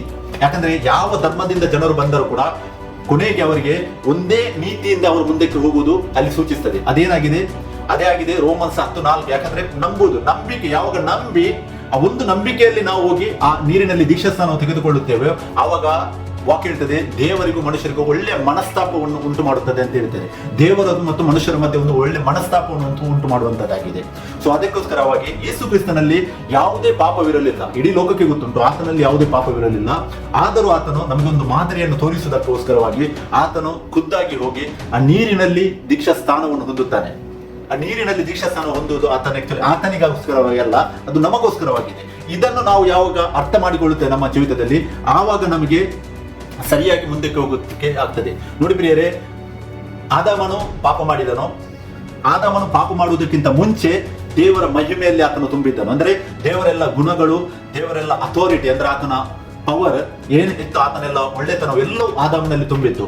ಆದರೆ ಯಾವಾಗ ಆತನು ಅವಿಧೇಯನಾಗ್ತಾನೋ, ಆದಿಕಾಂಡ 2:16-17 ವಾಕ್ಯವನ್ನು ನಾವು ಓದುವಾಗ ದೇವರು ಆತನಿಗೆ ಒಂದು ಆಜ್ಞೆ ನೀಡ್ತಾನೆ. ಅಲ್ಲಿ ಆತನ ಹೇಳ್ತಾನೆ, ನೀನು ಎಲ್ಲ ನಿನಗಾಗಿ ಸೃಷ್ಟಿಸಿದೆ, ಎಲ್ಲದಲ್ಲಿ ನೀನು ಆನಂದಿಸು, ಆದರೆ ಈ ಒಂದು ಮರದ ಹಣ್ಣು ಯಾವುದು, ಒಳ್ಳೆದರ ಕೆಟ್ಟದರ ಹರುವನ್ನು ಹುಟ್ಟಿಸುವ ಈ ಮರದ ಹಣ್ಣನ್ನು ಮಾತ್ರ ತಿನ್ನಬೇಡ, ತಿಂದರೆ ನೀನು ಅದೇ ದಿನ ಸಾಯು ಅಂತೇಳಿ ಆತನ ದೇವರು ಅಲ್ಲಿ ಒಂದು ಆಜ್ಞೆಯನ್ನು ಆದಾಮನಿಗೆ ಇಡ್ತಾನೆ. ಆದ್ರೆ ಆದಾಮನು ಏನ್ ಮಾಡ್ತಾನೆ, ಆದಾಮನು ಹವ್ವಳ ಮುಖಾಂತರವಾಗಿ, ಯಾಕೆ ಹವ್ವಳ ಮುಖಾಂತರವಾಗಿ ಆತನಲ್ಲಿ ಬೀಳ್ತಾನೆ ಅಂತ ಹೇಳಿದರೆ, ನೋಡಿ ಆದಾಮನಿಗೆ ಯಾವಾಗ ದೇವರು ಈ ಆಜ್ಞೆಯನ್ನು ಕೊಟ್ಟಿದ್ದನೋ ಆ ಟೈಮಲ್ಲಿ ಹವ್ವಳು ಈ ಲೋಕದಲ್ಲಿ ಇರಲಿಲ್ಲ. ನಾವು ವಾಕ್ಯವನ್ನು ಧ್ಯಾನಿಸುವಾಗ ನಮಗೆ ಅಲ್ಲಿ ಸಿಗ್ತದೆ, ಆದಾಮನಲ್ಲಿ ಅವಳಿದ್ದಳು. ಆದಾಮನ ಒಂದು ರಿಪ್ಸ್ ಅನ್ನು ತೆಗೆದು ಮತ್ತೆ ದೇವರು ಹವ್ವಳನ್ನು ಸೃಷ್ಟಿಸಿದ್ದು ನಮಗೆ ವಾಕ್ಯದಲ್ಲಿ ಸಿಗ್ತದೆ. ಸೊ ಅದಕ್ಕೆ ಶೈತಾನನ್ ಏನ್ ಮಾಡ್ತಾನೆ, ಆದಾಮನ ಹತ್ರ ಆಜ್ಞೆ ಇತ್ತು, ಆದ್ರೆ ಹವ್ವಳಿಗೆ ಅವಳು ಲೋಕಕ್ಕೆ ಬಂದ ಮೇಲೆ ಆದಾಮನು ಅವಳಿಗೆ ಹೇರಿರಬಹುದು. ನೋಡಿ ನಮ್ಗೆ, ಯಾಕಂದ್ರೆ ಅವರು ಇಬ್ಬರು ಒಟ್ಟಿಗೆ ಇದ್ದರು. ಸೊ ದೇವರ ಆ ಆಜ್ಞೆಯನ್ನು ನಾನು ಥಿಂಕ್ ಮಾಡ್ತೇನೆ ಹವ್ವಳಿಗೆ ಅವಳು ಕ್ಲಿಯರ್ ಆಗಿ ಹೇಳಿರಬಹುದು. ಸೊ ಅದಕ್ಕೋಸ್ಕರವಾಗಿ ಸೈತಾನನ್ ಏನ್ ಮಾಡ್ತಾನೆ, 3ನೇ ಅಧ್ಯಾಯ ಆದಿಕಾಂಡ ನಾವು ಓದುವಾಗ 1, 2, 3 ವಾಕ್ಯದಲ್ಲಿ ಆತನು ಬಂದು ಅವಳನ್ನು ಅದೇ ವಾಕ್ಯದಲ್ಲಿ ಟ್ವಿಸ್ಟ್ ಮಾಡಿ ಅವಳನ್ನು ಬಿಡಿಸಲಿಕ್ಕೆ ಟ್ರೈ ಮಾಡ್ತಾನೆ. ಅಲ್ಲಿ ಏನು ಆತನ ಕ್ವಶನ್ ಕೇಳ್ತಾನೆ, ಏನವ್ವ ಈ ತೋಟದಲ್ಲಿರುವ ಯಾವುದೇ ಹಣ್ಣನ್ನು ತಿನ್ನಬಾರದೆಂದು ದೇವರು ನಿಂಗೆ ಹೇಳಿದ್ದಾನೆ ಅಂತ ಹೇಳಿದಕ್ಕೆ ಅವಳಿಗೆ ಒಂಥರ ಹೆಮ್ಮೆ ಬರ್ತದೆ. ಅವಳು ತಿಂಕ್ ಮಾಡ್ತಾಳೆ, ಏನು ಈ ಅಪಾದಕ ದೂತನು ಶೈತಾನನು ಯಾರಿದ್ದಾನೆ, ಇವನಿಗೆ ಸತ್ಯವು ಗೊತ್ತಿಲ್ಲ. ಆತರ ಹೇಳಿಲ್ಲ ದೇವರು ಹೇಳಿದ್ದೇನೆಂದ್ರೆ ಎಲ್ಲ ನಮಗೋಸ್ಕರವಾಗಿ ಆಗಿದೆ, ಆದ್ರೆ ಈ ಮರದ ಹಣ್ಣನ್ನು ನಾವು ತಿನ್ನಲು ಬಾರದು, ಅದನ್ನು ಮುಟ್ಟಲು ಬಾರದು ಅಂತೇಳಿ ಹೇಳ್ತಾಳೆ. ಯಾಕೆಂದ್ರೆ ತಿಂದ ದಿನವೇ ನಾವು ಸತ್ತು ಹೋಗುವೆ ಅಂತೇಳಿ ಅವಳು ಹೇಳ್ತಾಳೆ. ಆ ಟೈಮಲ್ಲಿ ಸೈತಾನನ್ ಏನ್ ಹೇಳ್ತಾನೆ, ಆತನ ಹೇಳ್ತಾನೆ, ನೋಡು ನೀನು ಯಾವತ್ತೂ ಸಾಯುವುದಿಲ್ಲ, ಯಾಕಂದ್ರೆ ನೀನು ದೇವರಂತೆ ಆಗುತ್ತೆ, ಅದನ್ನು ತಿಂದರೆ ನೀನು ದೇವರಂತೆ ಆಗುತ್ತೆ ಅಂತ ಒಂದು ಲಾಲಚ್ ಅಂತ ಹೇಳ್ತಾರೆ ಇಂಗ್ಲಿಷ್. ಅಂದ್ರೆ ಏನ್ ಹೇಳ್ತಾರೆ, ಅತಿ ಆಸೆಯನ್ನು ಅವಳ ಒಳಗಡೆ ಇದ್ದಾರೆ. ಆಕ್ಚುಲಿ ಅವರ ಸ್ಥಾನ ಏನಾಗಿತ್ತು, ಅವರು ದೇವರಂತೆ ಇದ್ದರು, ದೇವರ ಎಲ್ಲ ಮಹಿಮೆ ಅವರ ಜೊತೆ ಇತ್ತು, ದೇವರೆಲ್ಲ ಅಧಿಕಾರವು ಅವರ ಜೊತೆ ಇತ್ತು, ಎಲ್ಲವೂ ಅವ್ರು ದೇವರಂತೆ ಇದ್ದರು. ಸೊ ಶೈತಾನನ್ ಏನ್ ಮಾಡ್ತಾನೆ, ಅವರ ಆ ಸ್ಥಾನವನ್ನು ಅವರು ಅರಿಯದೇ ಇರುವುದರಿಂದ ಅವರನ್ನು ಅಲ್ಲೇ ಆತನು ಬೀಳಿಸ್ತಾನೆ. ಸೊ ಅದಕ್ಕೋಸ್ಕರವಾಗಿ ಅವಳೇನು ಮಾಡ್ತಾರೆ, ದೇವರ ಮೇಲಿನ ನಂಬಿಕೆಯನ್ನು ಶಿಫ್ಟ್ ಮಾಡಿ ಅವಳು ಏನ್ ಮಾಡ್ತಾಳೆ, ಆ ಸೈತಾನನ ಮಾತುಗಳನ್ನು ನಂಬುತ್ತಾಳೆ. ನೋಡಿರಿ, ದೇವರು ಒಮ್ಮೆ ಉಸಿರಿದರೆ, ಒಂದು ವಾಕ್ಯವನ್ನು ಹೇಳಿದರೆ ಅದು ಧರ್ಮಶಾಸ್ತ್ರವು, ಅಂದ್ರೆ ಅದೇ ವೇದ ವಾಕ್ಯ ಅಂತ ಹೇಳ್ತಾರೆ ಕನ್ನಡದಲ್ಲಿ. ದೇವರು ಒಮ್ಮೆ ಹೇಳಿದರೆ ಅದೇ ವಾಕ್ಯವು ಪರ್ಮನೆಂಟ್, ಅದನ್ನು ಆತನ ಮತ್ತೆ ಹಿಂದೆ ತೆಗೆಯುವುದಿಲ್ಲ. ಅದು ನಾವು ನಮ್ಮ ಜೀವಿತದಲ್ಲಿ ನಾವು ಅದನ್ನು ಮನವರಿಕೆ ಮಾಡಬೇಕು ಪ್ರಿಯರೇ. ಆದಿಕಾಂಡ 2:16-17 ದೇವರು ಏನು ಕೊಡ್ತಾನೆ, ಆಜ್ಞೆ ಅಂತ ಉಂಟು ವಾಕ್ಯ. ನೀವು ಓದಿ ಅಲ್ಲಿ ಧ್ಯಾನ ಮಾಡಿ, ಅಲ್ಲಿ ವಾಕ್ಯ ಕ್ಲಿಯರ್ ಆಗಿ ಹೇಳ್ತಾನೆ, ದೇವರೊಂದು ಆಜ್ಞೆಯನ್ನು ಆತನಿಗೆ ಕೊಡ್ತಾನೆ, ಎಲ್ಲ ಅಧಿಕಾರವನ್ನು ಕೊಡ್ತಾನೆ, ಅದ್ರ ಒಂದೇ ಒಂದು ಆಜ್ಞೆಯನ್ನು ಇಡ್ತಾನೆ, ಇನ್ನು ಮಾಡಬಾರದಂತೇಳಿ. ಯಾವಾಗ ಅವಿಧೇಯನಾಗ್ತಾನೋ ಆದಾಮನು, ಆ ಟೈಮಲ್ಲಿ ಆತನ ಜೀವಿತದಲ್ಲಿ ಆತನು ದೇವರನ್ನು ಸುಳ್ಳುಗಾರನನ್ನಾಗಿ ಮಾಡ್ತಾನೆ. ಇದೆಲ್ಲಿ ಸಿಗ್ತದೆ ನಮಗೆ, ಹೊಸ ಒಡಂಬಡಿಕೆಯಲ್ಲಿ ಈ ವಾಕ್ಯಕ್ಕೆ ನಮಗೆ ಇದನ್ನು ಅಂಡರ್ಸ್ಟ್ಯಾಂಡ್ ಮಾಡ್ಲಿಕ್ಕೆ ಆಗ್ತದೆ. ಯಾಕೆಂದರೆ ಆತನ ಮಹಿಮೆಯು ಆದಾಮನಲ್ಲಿ ತುಂಬಿತ್ತು. ಆದಿಕಾಂಡ 2:15 ವಾಕ್ಯವನ್ನು ಓದುವಾಗ ಅವರು ಪಾಪ ಮಾಡುವುದಕ್ಕಿಂತ ಮುಂಚೆ ಕೂಡ ನಗ್ನತೆಯಲ್ಲೇ ಇದ್ದರು, ಅವರ ದೇಹದಲ್ಲಿ ಯಾವುದೇ ಬಟ್ಟೆ ಇರಲಿಲ್ಲ, ಅವರ ಮಹಿಮೆಯಿಂದ ಅವರು ತುಂಬಿದ್ದಾರೆ. ಅದಕ್ಕೋಸ್ಕರವಾಗಿ ಅವರು ನಗ್ನರು ಅಂತೇಳಿ ಅವ್ರಿಗೆ ಯಾವತ್ತೂ ಗೊತ್ತಾಗ್ಲಿಲ್ಲ. ಆದರೆ ಯಾವಾಗ ಅವರು ಪಾಪ ಮಾಡುತ್ತಾರೋ, ಆದಿಕಾಂಡ 3:6-7 ವಾಕ್ಯವನ್ನು ಓದುವಾಗ ಅವರು ತಿಂದ ಕೂಡಲೇ ವಾಕ್ಯ ಹೇಳುತ್ತದೆ, ಅವರು ನಗ್ನತೆಯನ್ನು ಅವರು ಫೀಲ್ ಆಗ್ತದೆ. ಮತ್ತೆ ಅವರು ಎಲೆಗಳನ್ನು ಹೊತ್ತುಕೊಂಡು ತಮ್ಮನ್ನೇ ಕವರ್ ಮಾಡ್ಲಿಕ್ಕೆ ನೋಡ್ತಾರೆ ಪ್ರಿಯರೇ. ನೋಡಿ ಪ್ರಿಯರೇ, ಸತ್ಯವನ್ನು ಹೊಂದಿದ ಮೇಲೆ ಕೂಡ ನಾವು ಒಂದು ವೇಳೆ ಅದೇ ದೇವರ ಆಜ್ಞೆಯನ್ನು ನಾವು ಮುರಿಯುವುದಾದರೆ ನಾವು ಪುನಃ ಆದಾಮ ತರ ಮತ್ತೆ ಹವ್ವಳ ತರ ನಾವು ದೇವರನ್ನು ನಮ್ಮ ಜೀವಿತದಲ್ಲಿ ಸುಳ್ಳುಗಾರನನ್ನಾಗಿ ಮಾಡುವರಾಗಿದ್ದೇವೆ. ಹೇಗೆ ಅಂತ ಹೇಳ್ತೇವೆ ನೋಡಿ, ಮಾರ್ಕ 12:29-30 ಯೇಸು ಕ್ರಿಸ್ತನ ಈ ಲೋಕದಲ್ಲಿದ್ದಾಗ ಸ್ಪಷ್ಟವಾಗಿ ಒಂದು ಆಜ್ಞೆಯನ್ನು ಕೊಡ್ತಾನೆ. ಆತನು ಓಲ್ಡ್ ಟೆಸ್ಟ್ಮೆಂಟಿನ ಆ ಒಂದು 613 ಏನ ಆಜ್ಞೆಗಳನ್ನೆಲ್ಲ ಕ್ಯಾನ್ಸಲ್ ಮಾಡಿ ಓನ್ಲಿ ಎರಡು ಆಜ್ಞೆಗಳನ್ನು ಈ ಲೋಕದಲ್ಲಿ ಆತನು ಕೊಡ್ತಾನೆ. ಮೊದಲನೇ ಆಜ್ಞೆ ಆಗಿದೆ, ಇಸ್ರಾಯೇಲ್ಯರು ಕೇಳಿರಿ, ನಮ್ಮ ದೇವರಾದ ಕರ್ತನು ಒಬ್ಬನೇ ದೇವರು, ನಮ್ಮ ದೇವರಾದ ಕರ್ತನನ್ನು ಪೂರ್ಣ ಹೃದಯದಿಂದಲೂ, ಪೂರ್ಣ ಪ್ರಾಣದಿಂದಲೂ, ಪೂರ್ಣ ಬುದ್ಧಿಯಿಂದಲೂ, ಪೂರ್ಣ ಶಕ್ತಿಯಿಂದಲೂ ಪ್ರೀತಿಸಬೇಕು ಎಂಬುವಂಥದ್ದೇ ಮೊದಲನೇ ಆಜ್ಞೆ. ಮತ್ತು ನಿನ್ನಂತೆ ನಿನ್ನ ನೆರೆಯವನನ್ನು ಪ್ರೀತಿಸು ಎನ್ನುವಂಥದ್ದು ಎರಡನೇ ಆಜ್ಞೆ. ಈ ಎರಡೇ ಆಜ್ಞೆಗಳನ್ನು ಯೇಸು ಕ್ರಿಸ್ತ ನಮಗೆ ಲೋಕದಲ್ಲಿ ಕೊಡ್ತಾನೆ. ಆದರೆ ಪ್ರಿಯರೇ, ಇವಾಗ ಈ ಲೋಕದಲ್ಲಿ ಕ್ರಿಶ್ಚಿಯನ್ಸ್ ಅಂತ ಹೇಳಿಕೊಳ್ಳುವವರೇ ವಾಕ್ಯದ ಅರಿವು ಇಲ್ಲದೆ ಇರುವುದರಿಂದ ಮತ್ತೆ ಈ ಸೇವಕರ ಬಾಲಬೋಧೆಗೆ, ವ್ಯತ್ಯಾಸ ಬೋಧನೆಗೆ ಒಳಗಾಗಿ ಸತ್ಯವನ್ನು ಅರಿಯದೆ ಅವರೇನು ಬೋಧನೆ ಮಾಡಿದ್ದಾರೆ, ಇಲ್ಲ ನಮ್ಮ ದೇವರು ಮೂರು ಪರ್ಸನಾಲಿಟಿ, ಬಟ್ ಆತನ ಒಬ್ಬನೇ ದೇವರು ಅಂತ ಹೇಳುವಂತ ಸುಳ್ಳು ಸಾಕ್ಷಿಯನ್ನು, ಸುಳ್ಳು ಬೋಧನೆಯನ್ನು ನಂಬಿ ಆ ಒಬ್ಬನೇ ದೇವರಾಗಿರುವ ಯೇಸು ಕ್ರಿಸ್ತನನ್ನು ಡಿವೈಡ್ ಮಾಡಿ ಮೂರಾಗಿ ಆತನನ್ನು ಆರಾಧಿಸ್ತಾ ಇದ್ದಾರೆ ಈ ಲೋಕದಲ್ಲಿ. ಸೊ ಪ್ರಿಯರೇ, ಅದಕ್ಕೋಸ್ಕರವಾಗಿ ದೀಕ್ಷಾಸ್ಥಾನದಲ್ಲಿ ಮೊದಲು ನಂಬಿಕೆ ವೆರಿ ಇಂಪಾರ್ಟೆಂಟ್ ಆಗಿದೆ. ನಂಬಿಕೆ ಏನಾಗಿದೆ? ಓಲ್ಡ್ ಟೆಸ್ಟಿಮೆಂಟ್ ಅಲ್ಲಿ ಯೆಹೋವನು ಅಲ್ಲಿ ಮಾತಾಡ್ತಾ ಇದ್ದಾತನು, ಆತನೇ ಯೇಸು ಕ್ರಿಸ್ತನಾಗಿ ನ್ಯೂ ಟೆಸ್ಟಿಮೆಂಟ್ ಅಲ್ಲಿ ಮನುಷ್ಯನಾಗಿ ಈ ಲೋಕಕ್ಕೆ ಬಂದಿದ್ದಾನೆ ಎಂಬುವಂತ ಆ ಸತ್ಯವನ್ನು ನಾವು ಅರಿಯದಿದ್ದರೆ, ಯೋಹಾನ 14:6 ಯೇಸು ಕ್ರಿಸ್ತನು ಹೇಳ್ತಾನೆ, ನಾನೇ ಸತ್ಯವಾಗಿದ್ದೇನೆ. ಅಂದ್ರೆ ಆತನೇ ಸತ್ಯವಾಗಿ ಈ ಲೋಕಕ್ಕೆ ಬಂದ ಮೇಲೆ ಪುನಃ ನಾವು ಆತನು ಒಬ್ಬನಲ್ಲ ಮೂರು ಅಂತೇಳಿ ಆತನನ್ನು ಡಿವೈಡ್ ಮಾಡುವುದಾದರೆ ಸತ್ಯವು ನಮ್ಮಲ್ಲಿಲ್ಲ ಪ್ರಿಯರೇ. ಯಾರು ಇದನ್ನು ನಂಬ್ತಾರೆ, ಆತನು 3 ಪರ್ಸನಾಲಿಟಿ ಒಬ್ಬ ದೇವರು ಅಂತೇಳಿ ನಂಬ್ತಾರೆ, ಅವರು ಸತ್ಯಕ್ಕೆ ವಿರೋಧವಾಗಿ ಆದಾಮನು ಹೇಗೆ ದೇವರನ್ನು ಸುಳ್ಳುಗಾರನನ್ನಾಗಿ ಮಾಡಿದನು ಆತನ ಜೀವಿತದಲ್ಲಿ, ಇವಾಗ ಈ ಸತ್ಯವು ಲೋಕಕ್ಕೆ ಬಂದು ಯೇಸು ಕ್ರಿಸ್ತನನ್ನು ಎರಡನೇ ಪರ್ಸನ್ ಆಗಿ ಯಾರು ಅಂಗೀಕಾರ ಮಾಡಿದ್ದಾರೆ ಅವರು ಕೂಡ ದೇವರನ್ನು ತಮ್ಮ ಜೀವಿತದಲ್ಲಿ ಸುಳ್ಳುಗಾರನನ್ನಾಗಿ ಮಾಡುವವರಾಗಿದ್ದಾರೆ ಪ್ರಿಯರೇ. ನೋಡಿ, ವಾಕ್ಯದ ರೆಫರೆನ್ಸ್ ಯೋಹಾನ 4:24 ವಾಕ್ಯ ಹೇಳುತ್ತದೆ, ದೇವರು ಆತ್ಮ ಸ್ವರೂಪನು, ಆತನನ್ನು ಆರಾಧಿಸುವವರು ಆತ್ಮೀಯ ರೀತಿಯಲ್ಲಿ ಸತ್ಯಕ್ಕೆ ತಕ್ಕಾಗಿ ಆರಾಧಿಸಬೇಕಂತ ಹೇಳ್ತದೆ. ಅಲ್ಲಿ ಆತ್ಮ ಸ್ವರೂಪನು ಅಂತ ಹೇಳ್ತದೆ ಪ್ರಿಯರೇ. ದೇವರು ಆತ್ಮ ಸ್ವರೂಪನು ಅಂದ್ರೆ ಒಬ್ಬನೇ ಆತ್ಮನು ಅಂತ ಹೇಳಿ ನಮ್ಗೆ ಗೊತ್ತಾಗ್ತದೆ. ಇಂಗ್ಲಿಷ್ ಅಲ್ಲಿ ಗಾಡ್ ಇಸ್ ಸ್ಪಿರಿಟ್ ಅಂತ ಹೇಳ್ತದೆ. ಗಾಡ್ ಇಸ್ ಸ್ಪಿರಿಟ್ಸ್ ಅಂತ ಹೇಳುದಿಲ್ಲ, ಗಾಡ್ ಇಸ್ ಸ್ಪಿರಿಟ್. ಸ್ಪಿರಿಟ್ ಅಂದ್ರೆ ಏನು? ಒಬ್ಬನೇ ಆತ್ಮನು. ಓಕೆ, ಅದೇ ರೀತಿಯಾಗಿ ಎಫೆಷಿಯನ್ 4:4 ಓದುವಾಗ ಪೌಲನು ಹೇಳ್ತಾನೆ, ನೀವೆಲ್ಲರೂ ಒಬ್ಬನೇ ಆತ್ಮನನ್ನು ಹೊಂದಿದವರಾಗಿದ್ದೀರಾ ಅಂತ ಹೇಳ್ತಾರೆ. ಸೊ ಅಲ್ಲಿ ಕೂಡ ಆತನ ಕನ್ಫರ್ಮೇಶನ್ ಕೊಡ್ತಾ ಇದ್ದಾನೆ, ದೇವರು ಒಬ್ಬನೇ ಆತ್ಮನಾಗಿದ್ದಾನೆ. ಒಬ್ಬನೇ ಆತ್ಮನಾಗಿರುವಾಗ ಪ್ರಿಯರೇ, ಹೇಗೆ ಆತನು 3 ಪರ್ಸನಾಲಿಟಿ ಆಗಲಿಕ್ಕೆ ಸ್ಟಾರ್ಟ್ ಆಗ್ತದೆ? ನಮಗೆ ಒಂದು ಕ್ವಶನ್ ಅನ್ನು ನಾವು ಕೇಳಬಹುದು. ಓಲ್ಡ್ ಟೆಸ್ಟಿಮೆಂಟ್ ಅಲ್ಲಿ ಯೆಹೋವನು ಎಲ್ಲಾ ಜಾಗದಲ್ಲಿ, ನಾನು ಯೆಹೋವನು, ನನ್ನ ಮಹಿಮೆಯನ್ನು ನಾನು ಇತರಿಗೆ ಕೊಡುವುದಿಲ್ಲ, ನನ್ನ ಮಹಿಮೆಯನ್ನು ನಾನು ವಿಗ್ರಹಗಳ ಪಾಲಿಗೆ ಆಗಲಿಕ್ಕೆ ಬಿಡುವುದಿಲ್ಲ, ನಾನು ಯೆಹೋವನು ಒಬ್ಬನೇ ದೇವರು ಅಂತೇಳಿ ಇಸ್ರಾಯೇಲರಿಗೆ ಹೇಳಿದ ದೇವರು ಹೊಸ ಒಡಂಬಡಿಕೆಯಲ್ಲಿ ಬರುವಾಗ ಆತನ 3 ಪರ್ಸನಾಲಿಟಿ ಹೇಗೆ ಆಗುವುದು? ಯಾಕೆ ಆತನು ಶರೀರದಲ್ಲಿ ಬಂದನಂತೇಳಿ ನಾವು ಆತನನ್ನು 3 ಅಂತೇಳಿ ಥಿಂಕ್ ಮಾಡುವುದಾ? ಅದು ಮನುಷ್ಯನ ಕಲ್ಪನೆಯಾಗಿದೆ ಪ್ರಿಯರೇ. ಸೊ ಅದಕ್ಕೋಸ್ಕರವಾಗಿ ನೀವು ಮೊದಲು ನಂಬಿ ಆತನು ಒಬ್ಬನೇ ದೇವರು ಅಂತೇಳಿ. ನೋಡಿ, ನಾನು ನಿಮ್ಗೆ ಒಂದು ವಾಕ್ಯದ ಗೂಢಾರ್ಥವನ್ನು ಕೊಡಲು ಬಯಸ್ತೇನೆ. ಕೀರ್ತನೆ 85:11 ವಾಕ್ಯದಲ್ಲಿ ವಾಕ್ಯ ಹೇಳುತ್ತದೆ, ಸತ್ಯವು ಈ ಲೋಕದಿಂದ ಹುಟ್ಟುವುದು ಮತ್ತೆ ನೀತಿಯು ಆಕಾಶದಿಂದ ಕೆಳಗೆ ದೃಷ್ಟಿಸುವುದು ಅಂತ ಹೇಳಿ ವಾಕ್ಯ ಹೇಳುತ್ತದೆ. ನೀತಿ ಅಂದ್ರೆ ಏನು? ಅಬ್ರಹಾಮನು ದೇವರನ್ನು ನಂಬಿದನು, ಆತನು ನೀತಿವಂತನಾದನು. ಅಂದ್ರೆ ಯಾರು ನೀತಿವಂತನಾಗುವುದು? ಆತನು ಯೆಹೋವನನ್ನು ನಂಬಿದನು, ಅದಕ್ಕೋಸ್ಕರ ಆತನು ನೀತಿವಂತನಾಗುತ್ತಾನೆ. ಅದೇ ನೀತಿಯು ವಾಕ್ಯ ಹೇಳುತ್ತದೆ ಆಕಾಶದಿಂದ ಕೆಳಗೆ ದೃಷ್ಟಿಸುವುದು ಅಂತ ಹೇಳ್ತದೆ. ಅಂದ್ರೆ ಏನು? ಸತ್ಯವು ಎಲ್ಲಿಂದ ಹುಟ್ಟುವುದು? ಲೋಕದಿಂದ ಹುಟ್ಟುವುದು. ಸತ್ಯ ಯಾರಾಗಿದೆ? ಸತ್ಯವು ಯೇಸುವಿನ ಬಾಡಿ ಆಗಿತ್ತು ಪ್ರಿಯರೇ, ಯೇಸುವಿನ ದೇಹವಾಗಿತ್ತು. ಯೇಸುವಿನ ದೇಹ ಎಲ್ಲಿಂದ ಉದ್ಭವಿಸುವುದು? ನಾವು ವಾಕ್ಯದಲ್ಲಿ ಜ್ಞಾನವನ್ನು ನಾವು ಹೊಂದದಿದ್ದರೆ ನಾವು ತಪ್ಪುವವರಾಗಿದ್ದೇವೆ. ನೋಡಿ, ಮತ್ತಾಯ 1:21, ಲೂಕ 1:31 ವಾಕ್ಯ ಹೇಳುತ್ತದೆ, ದೇವರಾದ ಕರ್ತನ ದೂತನು ಯಾರು? ಗಬ್ರಿಯೇಲನು ಬಂದು ಯೋಸೇಫನಿಗೂ ಮರಿಯಳಿಗೂ ಶುಭ ಸಮಾಚಾರವನ್ನು ಕೊಡುತ್ತಾರೆ. ಏನಂತೇಳಿ, ನೀನು ಪವಿತ್ರ ಆತ್ಮನಿಂದ ಗರ್ಭವನ್ನು ಧರಿಸುವಿ, ಒಂದು ಮಗು ಜನಿಸುವುದು, ಆ ಮಗುವಿಗೆ ಯೇಸು ಎಂದು ಹೆಸರಿಡು ಅಂತ ಹೇಳ್ತಾರೆ. ಅಲ್ಲಿ ವಾಕ್ಯವನ್ನು ಧ್ಯಾನಿಸಿ, ಅಲ್ಲಿ ಯೇಸು ಕ್ರಿಸ್ತನು ಅಂತೇಳಿ ಹೆಸರು ಕೊಡುವುದಿಲ್ಲ ಅವರು. ಆ ಮಗು ಹುಟ್ಟುವಾಗ ಯೇಸು ಅಂತ ಹೆಸರಿಡಬೇಕು ಅಂತ ಹೇಳಿ ವಾಕ್ಯ ಹೇಳುತ್ತದೆ. ಯೇಸು ಅಂದರೆ ಏನು? ಯೇಸು ಅಂತ ಹೇಳಿದರೆ ಆತನು ನಮ್ಮನ್ನು ನಮ್ಮ ಪಾಪಗಳಿಂದ ಬಿಡಿಸಿ ಕಾಯುವತನಾಗಿದ್ದಾನೆ ಪ್ರಿಯರೇ. ಸೊ ಯೇಸು ನಮ್ಮನ್ನು ನಮ್ಮ ಪಾಪಗಳಿಂದ ಬಿಡಿಸಿ ಕಾಯುವತನು. ಸೊ ಅದಕ್ಕೋಸ್ಕರವಾಗಿ ಯೇಸು ಅಂತ ಹೆಸರಿಡ್ತಾರೆ. ಮತ್ತೆ ಆತನನ್ನೇ ನಾವು ಇವಾಗ ಯೇಸು ಕ್ರಿಸ್ತನೆಂದು ಅಂಗೀಕಾರ ಮಾಡಿದ್ದೇವೆ. ಯಾಕೆ? ಕ್ರಿಸ್ತನು ಯಾರು? ಕ್ರಿಸ್ತನು ಇದ್ದಾತನು. ಆತನು ಈ ಲೋಕದಲ್ಲಿ ಸೃಷ್ಟಿಸಲ್ಪಟ್ಟವನಲ್ಲ, ಆತನು ಇದ್ದಾತನು. ಯೆಶಾಯ 9:6 ಓದಿ, ಅಲ್ಲಿ ವಾಕ್ಯ ಹೇಳುತ್ತದೆ, ಒಂದು ಮಗು ನಮಗಾಗಿ ಹುಟ್ಟಿದೆ ಅಷ್ಟೇ, ವರದ ಮಗನು ನಮಗೆ ದೊರೆತನಂತ ಹೇಳ್ತದೆ ಪ್ರಿಯರೇ. ಮಗು ಹುಟ್ಟುವುದು ಏನು? ದೇಹ ಹುಟ್ಟುವುದು ಈ ಲೋಕದಿಂದ. ಕೀರ್ತನೆ ನಾನು ಹೇಳಿದೆ 85:11 ಇರ್ತದೆ, ಸತ್ಯವು ಈ ಲೋಕದಿಂದ ಹುಟ್ಟುವುದು. ಸತ್ಯವು ಲೋಕದಿಂದ ಹುಟ್ಟುವುದು ಯಾವುದು? ದೇಹ. ಅದು ಯಾವುದಾಗಿದೆ? ಯೇಸು ಆಗಿದ್ದಾನೆ.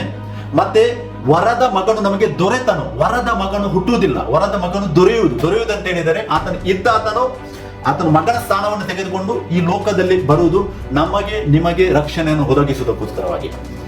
ದೇವರ ಮಗನು ಅಂತ ಹೇಳುವಾಗ ಆತನು ಸೆಕೆಂಡ್ ಪರ್ಸನ್ ಅಂತೇಳಿ ಏನು ಲೋಕ ನಂಬ್ತಾ ಇದೆಯೋ ಅದು ಸುಳ್ಳಾದ ಬೋಧನೆಯಾಗಿದೆ, ಮತ್ತೆ ಅದು ಸುಳ್ಳಾದ ನಂಬಿಕೆಯಾಗಿದೆ. ಅದಕ್ಕೋಸ್ಕರವಾಗಿ ದೇವರ ಸನ್ನಿಧಾನದಲ್ಲಿ ನೀತಿವಂತನಾಗಲಿಕ್ಕೆ ಆಗುವುದಿಲ್ಲ ಪ್ರಿಯರೇ. ಯೆಶಾಯ 9:6 ಧ್ಯಾನಿಸಿರಿ. ಒಂದು ಮಗು ಹುಟ್ಟುತ್ತದೆ, ಮತ್ತೆ ಆ ಮಗುಗೆ ಯೇಸು ಎಂದು ಹೆಸರಿಡುತ್ತಾರೆ. ವರದ ಮಗನು ದೊರೆಯುತ್ತಾನೆ. ಆತನ ಯಾರು? ಕ್ರಿಸ್ತನು, ಅಭಿಷಿಕ್ತನು ಅಂತ ಹೇಳಿ ನಾವು ಹೇಳ್ತೇವೆ. ನಾವು ಅಪೊಸ್ತಲ ಕೃತ್ಯಗಳು 10:38 ಓದುವಾಗ ಅಲ್ಲಿ ನಮಗೆ ವಾಕ್ಯವು ಸಿಗುತ್ತದೆ.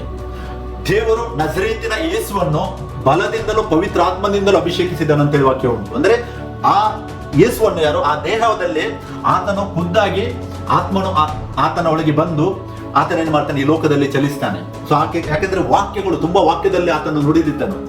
ಇಬ್ರಿಯ 10:5 ವಾಕ್ಯ ಹೇಳುತ್ತದೆ, ಯಜ್ಞ ನೈವೇದ್ಯಗಳಲ್ಲಿ ನಿನಗೆ ಇಷ್ಟವಿರಲಿಲ್ಲ, ಜಜ್ಜುವುದ ಮನಸ್ಸು ನಿನಗೆ ಇಷ್ಟವಾದ ಯಜ್ಞವಾಗಿತ್ತು, ಮತ್ತೆ ನೀನು ನನಗೆ ದೇಹವನ್ನು ಸಿದ್ಧ ಮಾಡಿಕೊಟ್ಟಿ ಅಂತ ಹೇಳಿ ವಾಕ್ಯ ಹೇಳ್ತದೆ. ಸೊ ಆ ದೇಹವನ್ನು ಸಿದ್ಧ ಮಾಡಿದರಲ್ಲಿ ಆತನು ಖುದ್ದಾಗಿ ಈ ಲೋಕಕ್ಕೆ ಬರ್ತಾನೆ. ತುಂಬಾ ವಾಕ್ಯದ ರೆಫರೆನ್ಸ್ ನನಗೆ ಕೊಡ್ಬೋದು ಪ್ರಿಯರೇ. 1 ತಿಮೋಥಿ 3:16 ವಾಕ್ಯ ಹೇಳುತ್ತದೆ, ದೇವರು ಪ್ರತ್ಯಕ್ಷನಾದನಂತ ಹೇಳ್ತದೆ, ಪ್ರತ್ಯಕ್ಷನಾಗುವುದಂತೆ ನಮಗೆ ಓದಲಿಕ್ಕೆ ಸಿಗ್ತದೆ. ಫಿಲಿಪ್ಪಿ 2:6-7 ನಾವು ಓದುವಾಗ ವಾಕ್ಯ ಹೇಳುತ್ತದೆ, ಆತನು ತನ್ನ ಮಹಿಮೆಯನ್ನು ಬಿಟ್ಟು, ಅಂದ್ರೆ ಆತನು ಆ ಸ್ಥಾನವನ್ನು, ದೇವ ಸ್ವರೂಪನಾಗಿದ್ದರು, ಆ ಸ್ಥಾನವನ್ನು ಬಿಟ್ಟು ಒಂದು ನಾರ್ಮಲ್ ಮನುಷ್ಯನಾಗಿ, ನಮ್ಮಂತೆ ನಿಮ್ಮಂತೆ ಮನುಷ್ಯನಾಗಿ ಆತನು ಮನುಷ್ಯರಿಗೆ ಸದೃಶನಾದನಂತೆ ವಾಕ್ಯ ಹೇಳ್ತದೆ ಪ್ರಿಯರೇ. ಸದೃಶನಾಗುವುದು. ಮತ್ತೆ ಅದೇ ಯೋಹಾನ 3:13 ನಾವು ಓದುವಾಗ ಅಲ್ಲಿ ವಾಕ್ಯ ಹೇಳುತ್ತದೆ, ಪರಲೋಕದಿಂದ ಹಿಡಿದು ಬಂದಾತನೇ, ಅಂದರೆ ಮನುಷ್ಯ ಕುಮಾರನೇ ಹೊರತು ಪರಲೋಕಕ್ಕೆ ಮತ್ತಾರು ಏರಿ ಹೋಗಲಿಲ್ಲ ಎಂದು ವಾಕ್ಯ ಹೇಳುತ್ತದೆ. ಸೊ ಅದಕ್ಕೆ ಪ್ರಿಯರೇ, ಆತನು ವರದ ಮಗನು ನಮಗೆ ದೊರೆಯುವುದಂತ ಹೇಳಿದರೆ ಕ್ರಿಸ್ತನು ಆ ದೇಹವನ್ನು ಧರಿಸಿಕೊಂಡು ಈ ಲೋಕಕ್ಕೆ ಬರುವುದು.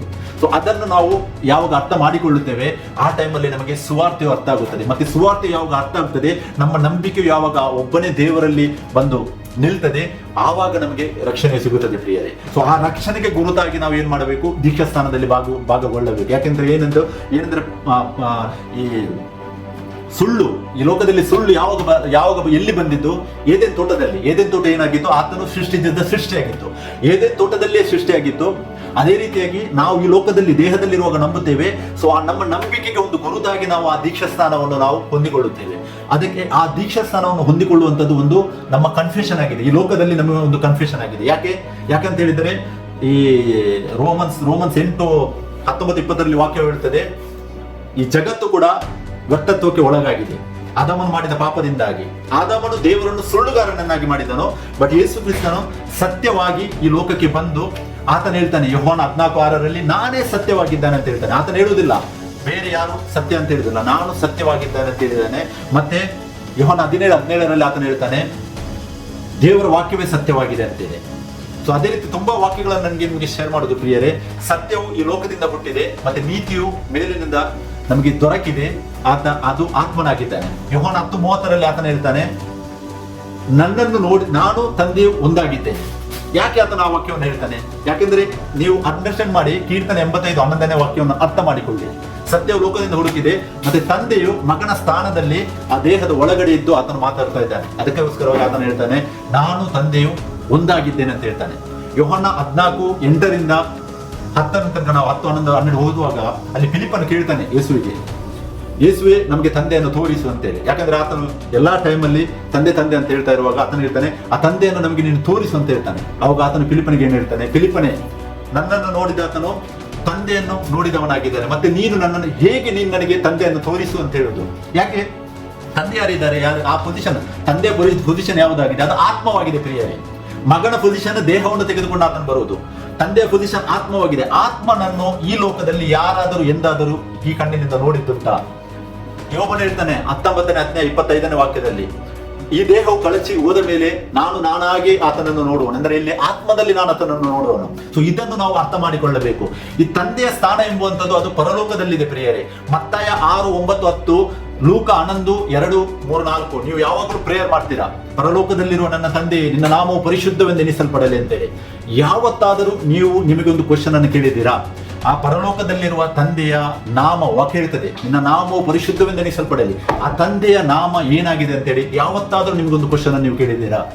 ಇವತ್ತು ಕೇಳಿ ನೋಡಿ, ಮತ್ತೆ ಫೈಂಡ್ ಔಟ್ ಮಾಡಿ ಬೈಬಲ್ ಅಲ್ಲಿ ಆ ತಂದೆಯ ನಾಮ ಏನಾಗಿದೆ ಅಂತೇಳಿ. ಯಾಕಂದ್ರೆ ಲೂಕ 4:12 ವಾಕ್ಯವು ಸ್ಪಷ್ಟವಾಗಿ ಹೇಳ್ತಾ ಉಂಟು, ಆಕಾಶದ ಕೆಳಗೆ ಮನುಷ್ಯರೊಳಗೆ ಒಂದೇ ನಾಮವು ಕೊಡಲ್ಪಟ್ಟಿದೆ, ಅದು ಯೇಸು ಕ್ರಿಸ್ತನ ನಾಮವಾಗಿದೆ. ಆ ಯೇಸು ಕ್ರಿಸ್ತನ ನಾಮದಲ್ಲಿ ಬಿಡುಗಡೆ, ಯೇಸು ಕ್ರಿಸ್ತ ನಾಮದಲ್ಲಿ ಹೀಲಿಂಗ್, ಯೇಸು ಕ್ರಿಸ್ತ ನಾಮದಲ್ಲಿ ರಕ್ಷಣೆ, ಯೇಸು ಕ್ರಿಸ್ತ ನಾಮದಲ್ಲಿ ಡೆಲಿವರೆನ್ಸ್, ಯೇಸು ಕ್ರಿಸ್ತ ನಾಮದಲ್ಲಿ ಎಲ್ಲಾ ಶೈತಾನನ ಕೃತ್ಯಗಳು ನಾಶವಾಗುತ್ತವೆ, ಯೇಸು ಕ್ರಿಸ್ತನ ನಾಮದಲ್ಲಿ ದುಷ್ಟಾತ್ಮಗಳು ನಾಶವಾಗುತ್ತವೆ. ಎಲ್ಲವೂ ಆ ನಾಮದಲ್ಲಿ, ಯೇಸು ಕ್ರಿಸ್ತನ ನಾಮದಲ್ಲಿ ನಡೆಯುತ್ತದೆ. ಹಾಗಾದರೆ ಈ ನಾಮವು ತಂದೆಯ ನಾಮವ, ಈ ನಾಮವು ಮಗನ ನಾಮವ, ಅಥವಾ ಈ ನಾಮವು ಪವಿತ್ರಾತ್ಮನ ನಾಮವ? ಇವತ್ತು ನಿಮಗೆ ನೀವು ಕೇಳಿಕೊಳ್ಳಿ. ಯಾಕಂದ್ರೆ ಆತನು ತಂದೆಯಾಗಿಯೂ ಕೆಲಸ ಮಾಡ್ತಾನೆ, ಆತನು ಮಗನಾಗಿಯೂ ಕೆಲಸ ಮಾಡ್ತಾನೆ, ಆತನು ಪವಿತ್ರ ಆತ್ಮನಾಗಿಯೂ ಕೂಡ ಕೆಲಸ ಮಾಡ್ತಾನೆ. ಹಾಗೆ ಅಂತೇಳಿ ಆತನು 3 ಆತ್ಮ ಅಲ್ಲ, ಯಾಕಂದ್ರೆ ಆತ್ಮವು ಒಬ್ಬನೇ ಇರುವುದು. ವಾಕ್ಯವು ಸ್ಪಷ್ಟವಾಗಿ ಹೇಳ್ತಾ ಉಂಟು. ಯೋಹಾನ 4:24 ವಾಕ್ಯ ಹೇಳ್ತದೆ, ದೇವರು ಆತ್ಮ ಸ್ವರೂಪನು.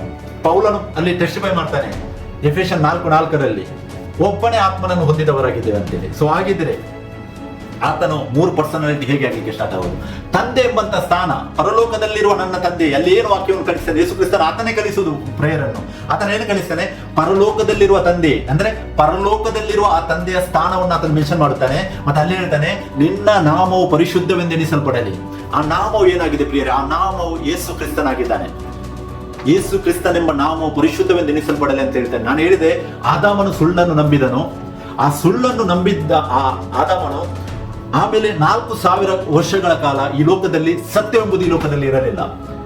ಯೋಹಾನ 18:38 ಓದಿ, ಪಿಲಾತನು ಯೇಸು ಕ್ರಿಸ್ತನಿಗೆ ಕ್ವಶನ್ ಮಾಡ್ತಾನೆ. ಆತನಿಗೆ ಡೆತ್ ಸೆಂಟೆನ್ಸ್, ಆತನಿಗೆ ಕ್ರೂಸಿಫಿಕ್ಷನ್ಗೆ ಅಲ್ಲಿ ಅವರೆಲ್ಲ ಡಿಸೈಡ್ ಮಾಡುವಾಗ ಯೇಸು ಕ್ರಿಸ್ತನ್ ಹೇಳ್ತಾನೆ, ನಾನು ಸತ್ಯಕ್ಕೆ ಸಾಕ್ಷಿಯಾಗಿ ಈ ಲೋಕಕ್ಕೆ ಬಂದಿದ್ದಾನೆ ಅಂತೇಳಿ. ಆವಾಗ ಯೋಹಾನ 18:38 ಪಿಲಾತನು ಆತನಿಗೆ ಕೇಳುತ್ತಾನೆ, ಸತ್ಯವೆಂದರೆ ಏನು?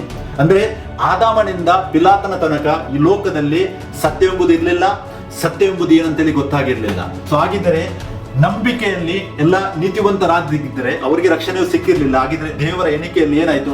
ಅವರೆಲ್ಲರೂ ನಂಬಿದರು, ನೀತಿಯು ಅವರಿಗೆ ದೊರಕಿತ್ತು, ಆದ್ರೆ ಅವರಿಗೆ ರಕ್ಷಣೆಯೂ ಸಿಕ್ಕಿರ್ಲಿಲ್ಲ. ಯಾಕೆಂದ್ರೆ ಸುಳ್ಳು ಈ ಲೋಕದಲ್ಲಿತ್ತು. ಈ ಸುಳ್ಳು ಲೋಕದಲ್ಲಿತ್ತು, ಸತ್ಯವು ದೇಹದಲ್ಲಿ ಬಂದು ಆ ಸತ್ಯವು ಕ್ರೂಜೆ ಮರಣವನ್ನು ಹೊಂದಿಕೊಂಡು ಸತ್ಯವನ್ನು ಸ್ಥಾಪಿಸಲಿಕ್ಕಿತ್ತು. ಆ ಸತ್ಯವನ್ನು ಯಾವಾಗ ಈ ಲೋಕದಲ್ಲಿ ದೇವರು ಸ್ಥಾಪಿಸುತ್ತಾನೋ ಆವಾಗ ಆತನು ಪರಿಶುದ್ಧ ಆತ್ಮನಾಗಿ ನಮ್ಮ ಮಧ್ಯೆ, ನಿಮ್ಮ ಮಧ್ಯೆ ವಾಸ ಮಾಡಲಿಕ್ಕೆ ಬರ್ತಾನೆ. ನೋಡಿ ಬೇಕಿದ್ರೆ ವಾಕ್ಯದಲ್ಲಿ ಧ್ಯಾನಿಸಿ ನೋಡಿ. ಯಾವಾಗ ಆತನ ನಾವು ಪರಿಶುದ್ಧವೆಂದು ಎಣಿಸಲ್ಪಡುತ್ತದೋ ಆಗ ಆತನು ಆತ್ಮನಾಗಿ ಪೆಂತೆಕೋಸ್ತಿನ ದಿನದಲ್ಲಿ ಪರಿಶುದ್ಧ ಆತ್ಮನಾಗಿ ಇಳಿದು ಬರ್ತಾನೆ. ಪರಿಶುದ್ಧ ಆತ್ಮ ಅಂತ ಹೇಳಿದರೆ ಆತನು ಇನ್ನೊಬ್ಬನಲ್ಲ, ಪರಿಶುದ್ಧ ಆತ್ಮನಂತೇಳಿ. ಯಾಕೆ ನಾವು ಪರಿಶುದ್ಧ ಆತ್ಮ ಅಂತೇಳಿ ಕರೆಯೋದು? ಯೋಹಾನ 16:13 ವಾಕ್ಯವನ್ನು ಓದಿ, ಅಲ್ಲಿ ಇರ್ತದೆ, ಸತ್ಯದ ಆತ್ಮನು ಬಂದಾಗ. ಆ ಸತ್ಯದ ಆತ್ಮನು ಯಾರು? ಸತ್ಯ ಯಾರು? ಯೇಸು ಕ್ರಿಸ್ತನ ಸತ್ಯವು. ಆತನು ಹೇಳಿದ, ನಾನೇ ಸತ್ಯವಾಗಿದ್ದೇನೆ. ಸೊ ಅದೇ ಸತ್ಯದ ಆತ್ಮನು ಈ ಲೋಕಕ್ಕೆ ಬರುವುದೆಂದರೆ ಏನಿದೆ? ಕ್ರಿಸ್ತನ ಆತ್ಮನು. ಯಾವಾಗ ಕ್ರಿಸ್ತನ ಆತ್ಮನು ಬರ್ತಾನೋ ಅಲ್ಲಿ ವಾಕ್ಯವು ಆತನು ಹೇಳಿದ್ದಾನೆ, ಸತ್ಯದ ಆತ್ಮನು ಬಂದಾಗ ನಿಮ್ಮನ್ನು ಎಲ್ಲಾ ವಿಷಯಗಳಲ್ಲಿ ನಡೆಸಿಕೊಂಡು ಹೋಗಿ ಸತ್ಯಕ್ಕೆ ಸೇರಿಸುವನಂತೇಳಿ ವಾಕ್ಯ ಹೇಳುತ್ತದೆ. ಅದೇ ಯೋಹಾನ 15:26, ಯೋಹಾನ 14:20 ನೀವು ನೋಡಿದರೆ ಅಲ್ಲಿ ಕೂಡ ಆತನು ಅದೇ ವಾಕ್ಯವನ್ನು ಹೇಳ್ತಾ ಇದ್ದಾನೆ. ಏನಂತೇಳಿ? ಆ ಪವಿತ್ರ ಆತ್ಮನು ಬಂದಾಗ ನನ್ನನ್ನು ಟೆಸ್ಟಿಫೈ ಮಾಡುವನು. ಅಲ್ಲಿ ಆತನು ಒಂದು ಜಾಗದಲ್ಲಿ ಹೇಳ್ತಾನೆ, ಯೇಸು ಕ್ರಿಸ್ತನು, ನಾನು ಕಳಿಸುವ ಆತ್ಮನ ಅಂತ ಹೇಳ್ತಾನೆ. ಅಂದ್ರೆ ಏನು? ಆತನು ದೇಹದಲ್ಲಿ ಈ ಲೋಕದಲ್ಲಿ ಇದ್ದಾನೆ. ಆತನು ದೇಹದಲ್ಲಿದ್ದು ಪುನಃ ಅದೇ ಸ್ಥಾನಕ್ಕೆ ಹೋಗಬೇಕು ಆತನು. ಓಕೆ, ಅದೇ ಸ್ಥಾನಕ್ಕೆ ಆತನು ಹೋದ ಮೇಲೆ ಆ ತಂದೆಯ ಸ್ಥಾನದಿಂದ ಪುನಃ ಆ ಆತ್ಮವನ್ನು ಆತನು ಈ ಲೋಕಕ್ಕೆ ಕಳಿಸಬೇಕು. ಅದು ನಾವು ಅಂಡರ್ಸ್ಟ್ಯಾಂಡ್ ಮಾಡಬೇಕು. ಯಾಕೆ? ಮಗನ ಸ್ಥಾನದಲ್ಲಿದ್ದು ಯೇಸು ಕ್ರಿಸ್ತನು ಮಾತಾಡ್ತಾ ಇದ್ದಾನೆ, ನಾನು ಹೋಗುವುದು ನಿಮಗೆ ಹಿತಕರವಾಗಿದೆ, ನಾನು ಹೋದರೆ ಆ ಆತ್ಮನು ನಿಮ್ಮ ಬಳಿಗೆ ಬರುತ್ತಾನೆ ಅಂತ ಹೇಳ್ತಾನೆ. ಆ ಆತ್ಮನು ಎಲ್ಲಿದ್ದಾನೆ? ಆತನ ಒಳಗಿದ್ದಾನೆ. ಇದನ್ನು ನಾವು ಅಂಡರ್ಸ್ಟ್ಯಾಂಡ್ ಮಾಡುವ. ಯಾವಾಗ ನಾನು ಹಿಂದಕ್ಕೆ ಹೋಗುತ್ತೇನೆ ಆ ಸ್ಥಾನಕ್ಕೆ, ತಂದೆಯ ಸ್ಥಾನಕ್ಕೆ, ಯಾಕೆ ಪರಲೋಕದಲ್ಲಿರುವ ತಂದೆ, ಆ ಸ್ಥಾನ ಪರಲೋಕದಲ್ಲಿರುವ ಆ ತಂದೆಯ ಸ್ಥಾನಕ್ಕೆ ನಾನು ಹೋದರೆ ಆ ಸ್ಥಾನದಿಂದ ನಾನು ಆ ಆತ್ಮವನ್ನು ನಿಮ್ಮ ಬಳಿಗೆ ನಾನು ಕಳಿಸ್ತೇನೆ. ಮತ್ತೆ ಆತನು ಪ್ರೂಫ್ ಮಾಡ್ತಾನೆ. ಅಪೊಸ್ತಲರ ಕೃತ್ಯ 2:1-2-3-4 ಓದುವಾಗ ನಮಗೆ ಅಲ್ಲಿ ಪ್ರೂಫ್ ಆಗ್ತದೆ. ಪೆಂತೆಕೋಸ್ತ್ ದಿನದಲ್ಲಿ ಪರಿಶುದ್ಧ ಆತ್ಮನಾಗಿ ಆತನು ಅವರ ಮಧ್ಯದಲ್ಲಿ ಇಳಿದು ಬರ್ತಾನೆ. ಯಾಕಂತ ಹೇಳಿದ್ರೆ ಆತನು ಮಾರ್ಕ್ 10:38 ಹೇಳ್ತಾನೆ, ಶಿಷ್ಯಂದಿರು ಪೊಸಿಷನ್ಗೋಸ್ಕರವಾಗಿ ಜಗಳವಾಡ್ತಾ ಇರುವಾಗ ಹೇಳ್ತಾನೆ ಯೇಸು ಕ್ರಿಸ್ತನು, ನನಗೆ ಆಗುವ ದೀಕ್ಷಾ ಸ್ನಾನವು ಯಾವುದದು? ಕ್ರೂಜೆಯ ದೀಕ್ಷಾ ಸ್ನಾನವು ಯಾವಾಗ ನನಗೆ ಆಗ್ತದೆ ಆವಾಗ ಎಲ್ಲವೂ ಪುನರ್ನಿರ್ಮಿತವಾಗುವುದು, ಎಲ್ಲವೂ ಸರಿಯಾಗುವುದಂತೇಳಿ. ಸೊ ಪ್ರಿಯರೇ, ಆತನಿಗೆ ಕ್ರೂಜೆಯ ಸ್ನಾನವಾಗಿರುವುದಕ್ಕಾಗಿ ನಾವು ಆತನನ್ನು ನ್ಯೂ ಟೆಸ್ಟಿಮೆಂಟ್ ಅಲ್ಲಿ ಪರಿಶುದ್ಧ ಆತ್ಮನು ಅಂತೇಳಿ, ಆತನ ಆತ್ಮನನ್ನು ನಾವು ಪರಿಶುದ್ಧ ಆತ್ಮ ಅಂತೇಳಿ ನಾವು ಹೇಳ್ತೀವಿ. ಯಾಕಂದ್ರೆ ಮನುಷ್ಯರು ದೇವರನ್ನು ಸುಳ್ಳಾಗಿ ಮಾಡಿದ್ದನು, ಅದೇ ದೇವರು ದೇಹವನ್ನು ತೆಗೆದುಕೊಂಡು ಧರ್ಮಶಾಸ್ತ್ರ ಅಧೀನನಾಗಿಯೂ ಸ್ತ್ರೀಯಲ್ಲಿ ಹುಟ್ಟಿದವನಾಗಿಯೂ ನಾರ್ಮಲ್ ಮನುಷ್ಯನಾಗಿಯೂ ಲೋಕಕ್ಕೆ ಬಂದು ನಮ್ಮಂತೆ ನಿಮ್ಮಂತೆ ಜೀವಿತವನ್ನು ಜೀವಿಸಿ ಆತನ ಪರಿಶುದ್ಧವಾದ ರಕ್ತವನ್ನು ಈ ಲೋಕದಲ್ಲಿ ಸುರಿಸಿ ತನ್ನ ನಾಮವನ್ನು ಪರಿಶುದ್ಧಗೊಳಿಸಿ ಆತನ ಹಿಂದಕ್ಕೆ ಹೋಗಿ ಆ ಸ್ಥಾನಕ್ಕೆ ಅಲ್ಲಿಂದ ತನ್ನ ಆತ್ಮನನ್ನು, ಪರಿಶುದ್ಧ ಆತ್ಮನನ್ನು ನಮಗೆ ಕರೆಸಿದ್ದಾನೆ. ಇವತ್ತು ನಾವು ಪರಿಶುದ್ಧ ಆತ್ಮನಿಂದ ತುಂಬಿದವರು ಯಾವಾಗ ಆಗುತ್ತೇವೆ, ಯಾವಾಗ ಆತನೇ ಒಬ್ಬನೇ ದೇವರಂತೆ ನಂಬುತ್ತೇವೆ, ಆವಾಗ ನಾವು ಆತನನ್ನು ಪರಿಶುದ್ಧನೆಂದು ನಮ್ಮ ಜೀವಿತದಲ್ಲಿ ನಾವು ಎಣಿಸಲ್ಪಡುತ್ತೇವೆ. 1 ಯೋಹನ 2:20 ವಾಕ್ಯ ಹೇಳ್ತಾ ಉಂಟು, ನೀವು ಪವಿತ್ರರಾಗಿರುವುದರಿಂದ ಅಭಿಷೇಕವನ್ನು ಹೊಂದಿದವರಾಗಿದ್ದು ಎಲ್ಲವನ್ನು ತಿಳ್ಕೊಂಡಿದ್ದೀರಿ ಅಂತೇಳಿ ವಾಕ್ಯ ಹೇಳುತ್ತದೆ. ಸೊ ಅಲ್ಲಿ ಬೇರೆ ಆತ್ಮನಲ್ಲ, ಅದೇ ಆತ್ಮನು, ಆತನೇ ಒಬ್ಬನೇ ಆತ್ಮನು. ಓಲ್ಡ್ ಟೆಸ್ಟಿಮೆಂಟ್ ಅಲ್ಲಿ ಯೆಹೋವನ ಆತ್ಮನು ಅಂತ ಹೇಳ್ತಾ ಇದ್ದೇವೆ, ನ್ಯೂ ಟೆಸ್ಟಿಮೆಂಟ್ ಅಲ್ಲಿ ಕ್ರಿಸ್ತನ ಆತ್ಮ ಅಂತ ಹೇಳ್ತೇವೆ, ಪವಿತ್ರ ಆತ್ಮವು ಕೂಡ ಹೇಳ್ತೇವೆ ನಾವು, ದೇವರ ಆತ್ಮ ಕೂಡ ಅಂತ ಹೇಳ್ತೇವೆ ನಾವು. ಸೊ ಅದಕ್ಕೋಸ್ಕರವಾಗಿ ಪ್ರಿಯರೇ, ನಿಮಗೆ ಏನು ಟೀಚಿಂಗ್ ಸಿಕ್ಕಿದೆ ಈ ಲೋಕದಲ್ಲಿ, ಅದರ ಮೇಲೆ ನಿಮ್ಮ ನಂಬಿಕೆಯು ಸ್ಥಿರವಾಗಿತ್ತು. ನೀವು ಯೇಸು ಕ್ರಿಸ್ತನನ್ನು ಒಂದು ವೇಳೆ 3ರಲ್ಲಿ 2ನೇ ಪರ್ಸನ್ ಅಂತೇಳಿ ಅಕ್ಸೆಪ್ಟ್ ಮಾಡಿದ್ದರೆ, ನಿಮಗೆ ಮೊದಲು ಆದ ದೀಕ್ಷಾಸ್ಥಾನ ಏನು ದೀಕ್ಷಾಸ್ಥಾನ ಆಗಿದೆ, ತಂದೆಯ ಮಗನ ಪವಿತ್ರಾತ್ಮನ ಹೆಸರಿನಲ್ಲಿ ಯಾರು ನಿಮಗೆ ದೀಕ್ಷಾಸ್ಥಾನ ಮಾಡಿದ್ದಾರೋ ಅವರ ನಂಬಿಕೆಗೆ ಅವರು ಸರಿಯಾಗಿ ಮಾಡಿದ್ದಾರೆ. ಆದರೆ ಅದರ ವಾಕ್ಯಕ್ಕೆ ಅನುಗುಣವಾಗಿ ಇಲ್ಲ. ಅದನ್ನು ಅರಿತುಕೊಳ್ಳಿರಿ. ಜೀವಿತದಲ್ಲಿ ವಾಕ್ಯಕ್ಕೆ ಅನುಗುಣವಾದ ದೀಕ್ಷಾಸ್ಥಾನವು ಒಂದೇ ದೀಕ್ಷಾಸ್ಥಾನ ಇರುವುದು, ಅದು ಯೇಸು ಕ್ರಿಸ್ತನ ನಾಮದಲ್ಲಿ ಆಗಿದ್ದು, ಅದು ಪ್ರೂಫ್ ನಮಗೆ ಆಕ್ಟ್ಸ್ ಚಾಪ್ಟರ್ ಅಲ್ಲಿ, ಆಕ್ಟ್ಸ್ ಫುಲ್ ಬುಕ್ ಅಲ್ಲಿ ನಮಗೆ ಸಿಗ್ತದೆ. ಆತನ ಶಿಷ್ಯಂದಿರು ಈ ಲೋಕದಲ್ಲಿ ದೀಕ್ಷಾಸ್ಥಾನವನ್ನು ಮಾಡುವುದನ್ನು ನಾವು ನೋಡಬಹುದು. ಇವಾಗ ಸೇವಕರಿಗೆ ಈ ಕ್ವಶನ್ ಅನ್ನು ನಾವು ಕೇಳಿದರೆ, ಅವರು ವಾಕ್ಯಕ್ಕೆ ಅನುಗುಣವಾಗಿ ಆ ವಾಕ್ಯಕ್ಕೆ ರೆಸ್ಪೆಕ್ಟ್ ಕೊಡ್ಲಿಕ್ಕೆ ರೆಡಿ ಇಲ್ಲ. ಅವ್ರು ಹೇಳ್ತಾರೆ ನಾವು ಮಾಡಿದ್ದೇ ಸರಿಯಾಗಿದೆ, ನಾವೇ ಸರಿಯಾಗಿದ್ದೇವೆ ಅಂತೇಳಿ ತಮ್ಮನ್ನೇ ತಾವು ಏನ್ ಮಾಡ್ತಾರೆ, ದೇವರ ಚಿತ್ತವನ್ನು ರಿಜೆಕ್ಟ್ ಮಾಡ್ತಾ ಇದ್ದಾರೆ ತಮ್ಮ ಜೀವಿತದಲ್ಲಿ. ಒಂದೇ ವಾಕ್ಯವನ್ನು ತೆಗೆದುಕೊಂಡು, ಯಾವುದು ಮತ್ತಾಯ 28:18 ವಾಕ್ಯವನ್ನು ತೆಗೆದುಕೊಂಡು, ಅಲ್ಲಿ ಓಕೆ ಆ ವಾಕ್ಯದ ಅರ್ಥವನ್ನು ಅವರಿಗೆ ಅಂಡರ್ಸ್ಟ್ಯಾಂಡ್ ಆಗಿದ್ರೆ ಒಳ್ಳೇದಿತ್ತು. ಆ ವಾಕ್ಯದ ಅರ್ಥ ಕೂಡ ಅವರಿಗೆ ಅಂಡರ್ಸ್ಟ್ಯಾಂಡ್ ಆಗ್ತಾ ಇಲ್ಲ. ತಂದೆಯ ಮಗನ ಪವಿತ್ರಾತ್ಮನ ಹೆಸರು ಅಂತ ಹೇಳ್ತದೆ. ಆ 3 ಪೊಸಿಷನ್ ಅನ್ನು ಆತನ ಏನು ಒಂದು ಫ್ಯಾಮಿಲಿಗಾಗಿ ತಗೊಂಡಿದ್ದಾನ, ಆ ಪೊಸಿಷನ್ನಿನ ಹೆಸರು ಯೇಸು ಕ್ರಿಸ್ತನು ಹೇಳ್ತಾನೆ, ಈ ಹೆಸರಿನಲ್ಲಿ ನೀವು ದೀಕ್ಷಾಸ್ಥಾನ ಮಾಡಿಸಿ. ಯಾಕಂದ್ರೆ ಆ ದೀಕ್ಷಾಸ್ಥಾನವು ಅಷ್ಟೊಂದು ಇಂಪಾರ್ಟೆಂಟ್ ರೋಲ್ ಅನ್ನು ಪ್ಲೇ ಮಾಡ್ತದೆ ನಮ್ಮ ಜೀವಿತದಲ್ಲಿ. ಪ್ರಿಯರೇ, ನಾವು ನಂಬುತ್ತೇವೆ, ಒಬ್ಬನೇ ದೇವರಂತೆ ನಾವು ನಂಬುತ್ತೇವೆ, ಯೇಸು ಕ್ರಿಸ್ತನೇ ಅಂತೇಳಿ ನಂಬುವಾಗ ನಾವು ಆತನ ಸನ್ನಿಧಾನದಲ್ಲಿ ನಾವು ನೀತಿವಂತರಾಗುತ್ತೇವೆ. ಸೊ ನಾವು ಸತ್ಯವಂತರ ಯಾವಾಗ, ದೇವರನ್ನು ನಮ್ಮ ಜೀವಿತದಲ್ಲಿ ಸತ್ಯವಂತರ ಅಂತೇಳಿ ಹೇಗೆ ನಾವು ತೋರಿಸುವುದು? ಯಾಕೆ ಪಾಪವು ದೇಹದ ಮುಖಾಂತರವೇ ಈ ಲೋಕಕ್ಕೆ ಬಂದಿತ್ತು. ಈ ಲೋಕದಲ್ಲೇ ಪಾಪವು ಜನ್ಮವನ್ನು ಎತ್ತಿತ್ತು ಆದಾಮನ ಮುಖಾಂತರವಾಗಿ. ಆದಾಮನಿಂದ 4000 ವರ್ಷಗಳು ಸುಳ್ಳಲ್ಲಿ ಜೀವಿಸ್ತಾ ಇದ್ದರು. ಆತನನ್ನು ಸತ್ಯವಂತನಾಗಿ ಹೇಗೆ ನೀವು ಈ ಲೋಕದ ಮುಂದೆ ಟೆಸ್ಟಿಫೈ ಮಾಡ್ತೀರಾ? ಅದೇ ಆಗಿದೆ ನಿಮ್ಮ ಸಂಕೇತ, ದೀಕ್ಷಾಸ್ಥಾನ ಆಗಿದೆ. ದೇವರು ನೀತಿವಂತನು, ದೇವರು ತನ್ನ ಕಾರ್ಯವನ್ನು ಸಾಧಿಸ್ತಾನೆ. ಆತನ ನಾವು ಅಂಗೀಕರಿಸಿದಾಗ ಆತನ ಆತ್ಮನ ಅಭಿಷೇಕವನ್ನು ನಮಗೆ ಕೊಡ್ತಾನೆ. ಆತನ ಕೆಲಸಗಳನ್ನು ಪರ್ಫೆಕ್ಟ್ ಆಗಿ ಮಾಡ್ತಾನೆ. ಆದ್ರೆ ಮಾಡ್ಲಿಕ್ಕೆ ಪ್ರಾಬ್ಲಮ್ ಯಾರಿಗೆ ಇರೋದು? ಮನುಷ್ಯರಿಗೆ ಇರುವುದು ಪ್ರಿಯರೇ. ಯಾಕೆಂತ ಹೇಳಿದ್ರೆ, ಡಿನೋಮಿನೇಷನ್ ಸಂಪ್ರದಾಯದ ಕೆಳಗೆ ಬಂದವರು ಏನ್ ಮಾಡ್ತಾರೆ, ದೇವರ ಇಚ್ಛೆಯನ್ನು ನಿರಾಕರಿಸ್ತಾರೆ. ಲೂಕ 30ನೇ ವಾಕ್ಯವನ್ನು ಓದಿ, ಅಲ್ಲಿ ಏನ್ ಮಾಡ್ತಾರೆ, ಪರಿಸೆಯರು ಸದಸ್ಯರು ಆತನ ಇಚ್ಛೆಯನ್ನು ನಿರಾಕರಿಸಿದರು ಅಂತೇಳಿ ವಾಕ್ಯ ಹೇಳುತ್ತದೆ. ಯಾಕಂದ್ರೆ ದೇವರ ಚಿತ್ತವನ್ನು ಅವರು ನಿರಾಕರಿಸ್ತಾರೆ. ಏನು, ತಮ್ಮ ಸಂಪ್ರದಾಯಗಳೇ ಸರಿ ಅಂತೇಳಿ ಆ ಟೈಮಲ್ಲೂ ಕೂಡ ಅವರು ಹೇಳ್ತಾ ಇದ್ದರು. ಇವಾಗ ಕೂಡ ತಂದೆಯ ಮಗನ ಪವಿತ್ರಾತ್ಮ ಹೆಸರು ನಮಗೆ ದೀಕ್ಷಾಸ್ಥಾನ ಆಗಿದೆ ಅಂತೇಳಿ ಎಲ್ಲಾ ಜನರು ಆತನ ಇಚ್ಛೆಯನ್ನು ನಿರಾಕರಿಸ್ತಾ ಇದ್ದಾರೆ. ನಂಬಿಕೆಗೆ ದೀಕ್ಷಾಸ್ಥಾನ ಯಾವಾಗ ನಿಮ್ಗೆ ಅರ್ಥ ಆಗ್ತದೆ ಆತನ ಒಬ್ಬನೇ ದೇವರು, ನಿಮ್ಮ ನಂಬಿಕೆಯು ಶಿಫ್ಟ್ ಆಗ್ತದೆ. ನಂಬಿಕೆ ಅಂದ್ರೆ ಏನು? ನಂಬಿಕೆ ಶಿಫ್ಟ್ ಆಗುದು ಅಂತ ಹೇಳಿದ್ರೆ ನಮ್ಮ ಮೈಂಡ್ ಸೆಟ್ ಅನ್ನು ನಾವು ಚೇಂಜ್ ಮಾಡೋದು. ಮೊದಲು ನಮ್ಮ ಮೈಂಡ್ ಸೆಟ್ ಇತ್ತು, ಒಂದು ಟೈಮಲ್ಲಿ ಮೂರ್ತಿಗಳ ಮೇಲೆ ಇತ್ತು, ಆಮೇಲೆ ಮೂರ್ತಿಗಳಿಂದ ಸ್ವಲ್ಪ ಶಿಫ್ಟ್ ಆಗಿ ನಮಗೆ ಸ್ವಲ್ಪ ಸತ್ಯವು ಸಿಗುತ್ತದೆ. ಯಾಕಂದ್ರೆ ಯೇಸು ಕ್ರಿಸ್ತ ನಮ್ಮ ಪಾಪಗಳಿಗೆ ಸತ್ತಿದ್ದಾನೆ ಅಂತೇಳಿ. ಬಟ್ ಆ ಬಾಲಬೋಧೆಯವರು, ವ್ಯತ್ಯಾಸ ಬೋಧನೆಗಳನ್ನು ಮಾಡುವವರು ನಮಗೆ ಏನಂತೇಳಿ ಟೀಚ್ ಮಾಡಿದ್ದಾರೆ. ನಾನು ಅವ್ರ ತಪ್ಪಂತ ಹೇಳುವುದಿಲ್ಲ, ಯಾಕಂದ್ರೆ ಅವರಿಗೆ ಏನು ಟೀಚಿಂಗ್ ಸಿಕ್ಕಿದೆ ಅದರ ಲೆಕ್ಕದಲ್ಲಿ ಅವರು ಟೀಚ್ ಮಾಡಿದ್ದಾರೆ ಮುಂದೆ. ಬಟ್ ಇವಾಗ ಸತ್ಯವು ಸಿಗುವಾಗ ಸತ್ಯಕ್ಕೆ, ವಾಕ್ಯಕ್ಕೆ ನಾವು ಯಾಕೆ ರೆಸ್ಪೆಕ್ಟ್ ಕೊಡ್ತಾ ಇಲ್ಲ? ಅದು ನನ್ನ ಕ್ವಶನ್. ವಾಕ್ಯ ಕ್ಲಿಯರ್ ಆಗಿ ಉಂಟಲ್ಲ ಆತನ ಒಬ್ಬನೇ ದೇವರು ಅಂತೇಳಿ, ಅದನ್ನು ಅಂಗೀಕಾರ ಮಾಡಿ ಯಾವಾಗ ನಾವು ವಾಕ್ಯಕ್ಕೆ ವಿಧೇಯರಾಗ್ತೇವೋ ಆವಾಗ ದೇವರ ಕೃಪೆಯು ನಮ್ಮನ್ನು ಆವರಿಸಿಕೊಳ್ಳುತ್ತದೆ. ಪ್ರಿಯರೇ, ನೋಡಿ, ಸೆಕೆಂಡ್ ಕಿಂಗ್ ಇನ್ನೊಂದು ಎಕ್ಸಾಂಪಲ್ ನಾನು ಕೊಡ್ಲಿಕ್ಕೆ ಬಯಸ್ತೇನೆ. Second king chapter 5 verse number 9 to ನೀವು ಕಂಟಿನ್ಯೂ ಓದುವಾಗ ಅಲ್ಲಿ ಒಬ್ಬ ಮನುಷ್ಯನಿರ್ತಾನೆ. ಆತನ ಹೆಸರು ನಾಮಾನನು ಅಂತೇಳಿ, ನಾಮನ್ ಅಂತ ಹೇಳ್ತಾರೆ. ಆತನು ಅರಾಮ್ಯರ ದೇಶದಲ್ಲಿ ಒಬ್ಬ ಉನ್ನತ ಸ್ಥಾನದಲ್ಲಿ ಮಂತ್ರಿಯಾಗಿದ್ದನು. ಮತ್ತೆ ವಾಕ್ಯದಲ್ಲಿ ಹೇಳ್ತದೆ, ಆ ಅರಾಮ್ಯನ ಅರಸನಿಗೆ ನಾಮಾನನ ಮುಖಾಂತರ ಯೆಹೋವನು ಜಯವನ್ನು ಒದಗಿಸಿದ್ದನು. ಅದಕ್ಕೋಸ್ಕರವಾಗಿ ರಾಜನು ತುಂಬಾ ಸಂತೋಷವಾಗಿದ್ದನು ಆ ನಾಮಾನನ ಜೀವಿತದಲ್ಲಿ. ಅಲ್ಲಿ ಏನನ್ನು ಸೂಚಿಸ್ತದೆ? ಅದು ಅನ್ಯ ಜಾತಿಯವರಿಗೆ ರಕ್ಷಣೆಯನ್ನು ದೇವರು ಅಲ್ಲಿ ಕೂಡ ಸೂಚಿಸ್ತಾ ಇದ್ದಾನೆ. ಸೊ ಆತನಿಗೆ ಒಂದು ಕುಷ್ಠದ ರೋಗದಿಂದ ಆತನು ಬಳಲ್ತಾ ಇದ್ದಾನೋ, ಅದಕ್ಕೆ ಅಲ್ಲಿಯೇ ಒಂದು ಸೆರೆಯಾಗಿ ಹೋಗಿದ್ದ ಇಸ್ರೇಲಿನ ಒಂದು ಹೆಂಗಸು ದಾಸಿಯಾಗಿ ತಗೊಂಡು ಹೋಗಿದ್ದವರಲ್ಲಿ ಅವಳು ಎಲಿಷನ ಬಗ್ಗೆ ಅವಳಿಗೆ ಹೇಳ್ತಾರೆ, ಇಸ್ರೇಲ್ ಅಲ್ಲಿ ಒಬ್ಬ ಪ್ರವಾದಿ ಇದ್ದಾನೆ, ಆತನು ಪ್ರಾರ್ಥಿಸಿದರೆ ಗುಣವಾಗುವುದಂತೇಳಿ ಹೇಳ್ತಾರೆ. ಸೊ ರಾಜನು ದೊಡ್ಡ ಎಲ್ಲ ಬಂಗಾರ ಅದು ಇದೆಲ್ಲ ಮಾಡಿ ಇಸ್ರೇಲ್ನ ರಾಜನಿಗೆ ಅಲ್ಲೊಂದು ಪತ್ರವನ್ನು ಬರೆದು ಕಳಿಸ್ತಾನೆ. ಪ್ರಿಯರೇ, ವಾಕ್ಯವನ್ನು ಓದಿ ನೀವು. ಅಲ್ಲಿ ವಾಕ್ಯದಲ್ಲಿ ಪತ್ರವನ್ನು ಬರೆದು ಕಳಿಸುವಾಗ ಆತನ ಅದರಲ್ಲಿ ಬರೆಯುತ್ತಾನೆ, ನೀನು ಈ ನಾಮನನಿಗೆ ನೀನು ಗುಣಪಡಿಸಬೇಕಂತೇಳಿ. ಬಟ್ ರಾಜನ ಏನು ಮಾಡ್ತಾನೆ, ಆತನು ತಪ್ಪು ಆಲೋಚನೆ ಮಾಡಿ ತನ್ನ ಬಟ್ಟೆಗಳನ್ನು ಹರಿದುಕೊಳ್ಳುತ್ತಾನೆ. ಇದು ನನ್ನನ್ನು ಆತನು ಯುದ್ಧ ಮಾಡುವುದಕ್ಕೋಸ್ಕರವಾಗಿ ಆತನು ಒಳ ಹೂಡಿದ ಸಂಚು ಅಂತೇಳಿ ಆತನ ಅಂದುಕೊಳ್ಳುತ್ತಾನೆ. ಈ ವಿಷಯವು ಎಲೀಷನಿಗೆ ಗೊತ್ತಾಗ್ತದೆ. ಎಲೀಷನ್ ಏನ್ ಮಾಡ್ತಾನೆ, ರಾಜನಿಗೆ ಹೇಳ್ತಾನೆ, ನಿನಗೆ ಗೊತ್ತಿಲ್ಲವೋ ನಿನ್ನ ರಾಜ್ಯದಲ್ಲಿ ನಾನು ದೇವರ ಯೆಹೋವನ ಸೇವಕನಾದ ನಾನು ಪ್ರವಾದಿ ಇದ್ದೇನೆ ಅಂತ ಹೇಳಿ ಆತನಿಗೆ ಕಳಿಸ್ತಾನೆ. ಮತ್ತೆ ಆ ನಾಮಾನನು ಆತನ ಬಳಿಗೆ ಹೋಗ್ತಾನೆ. ಆತನ ಬಳಿಗೆ ಹೋಗುವಾಗ ಅಲ್ಲಿ ಪ್ರಾರ್ಥಿಸಿ ಕೂಡ ನಾಮನನಿಗೆ ಗುಣವಾಗಬಹುದಿತ್ತು. ಪ್ರಿಯರೇ, ನೀವು ವಾಕ್ಯವನ್ನು ಧ್ಯಾನಿಸಿ ಓದಿ, ಅದನ್ನು ಪ್ರಾರ್ಥಿಸಿ ಕೂಡ ನಾಮನನಿಗೆ ಹೀಲಾಗಬಹುದಿತ್ತು. ಆದ್ರೆ ಎಲೀಷನ ಅವನಿಗೆ ಒಂದು ಆಜ್ಞೆಯನ್ನು ಕೊಡ್ತಾನೆ. ಏನದ ಆಜ್ಞೆ? ನೀನು ಹೋಗಿ ಯೋರ್ದನ್ ಒಳಗೆ ಹೋಗು, 7 ಬಾರಿ ಆ ನೀರಿನಲ್ಲಿ ನೀನು ಮುಳುಗಿ ಏಳು, ಆವಾಗ ನಿನಗೆ ಗುಣವಾಗುವುದು, ಆ ಕುಷ್ಠ ರೋಗವು ನಿನ್ನ ದೇಹವನ್ನು ಬಿಟ್ಟು ಹೊರಟು ಹೋಗುವುದು ಅಂತ ಹೇಳ್ತಾನೆ. ಸೊ ಅವನಿಗೆ ನಾಮನನು ಅಲ್ಲಿ ತನ್ನ ಪದವಿಯ ಅಹಂಕಾರದಿಂದ ಅವನಿಗೆ ಕೋಪ ಬರ್ತದೆ ಆತನ ಆಜ್ಞೆಯನ್ನು ತಗೊಳ್ಳುವುದಕ್ಕೆ. ಆತನು ಹೇಳ್ತಾನೆ, ನಮ್ಮ ಈ ಅರಣ್ಯ ದೇಶದಲ್ಲಿ ಎಂಥ ದೊಡ್ಡ ದೊಡ್ಡ ಹೊಳೆಗಳು ಇವೆ, ಎಷ್ಟೋ ಒಳ್ಳೊಳ್ಳೆ ಹೊಳೆಗಳಿವೆ, ಅಲ್ಲಿ ನನಗೆ ಮುಳುಗಬಹುದಿತ್ತು, ಇಲ್ಲಿ ಯೋರ್ದನ್ ಹೊಳೆಗೆ ಯಾಕೆ ನಾನು ಮುಳುಗಬೇಕಂತೇಳಿ ಹೇಳ್ತಾನೆ.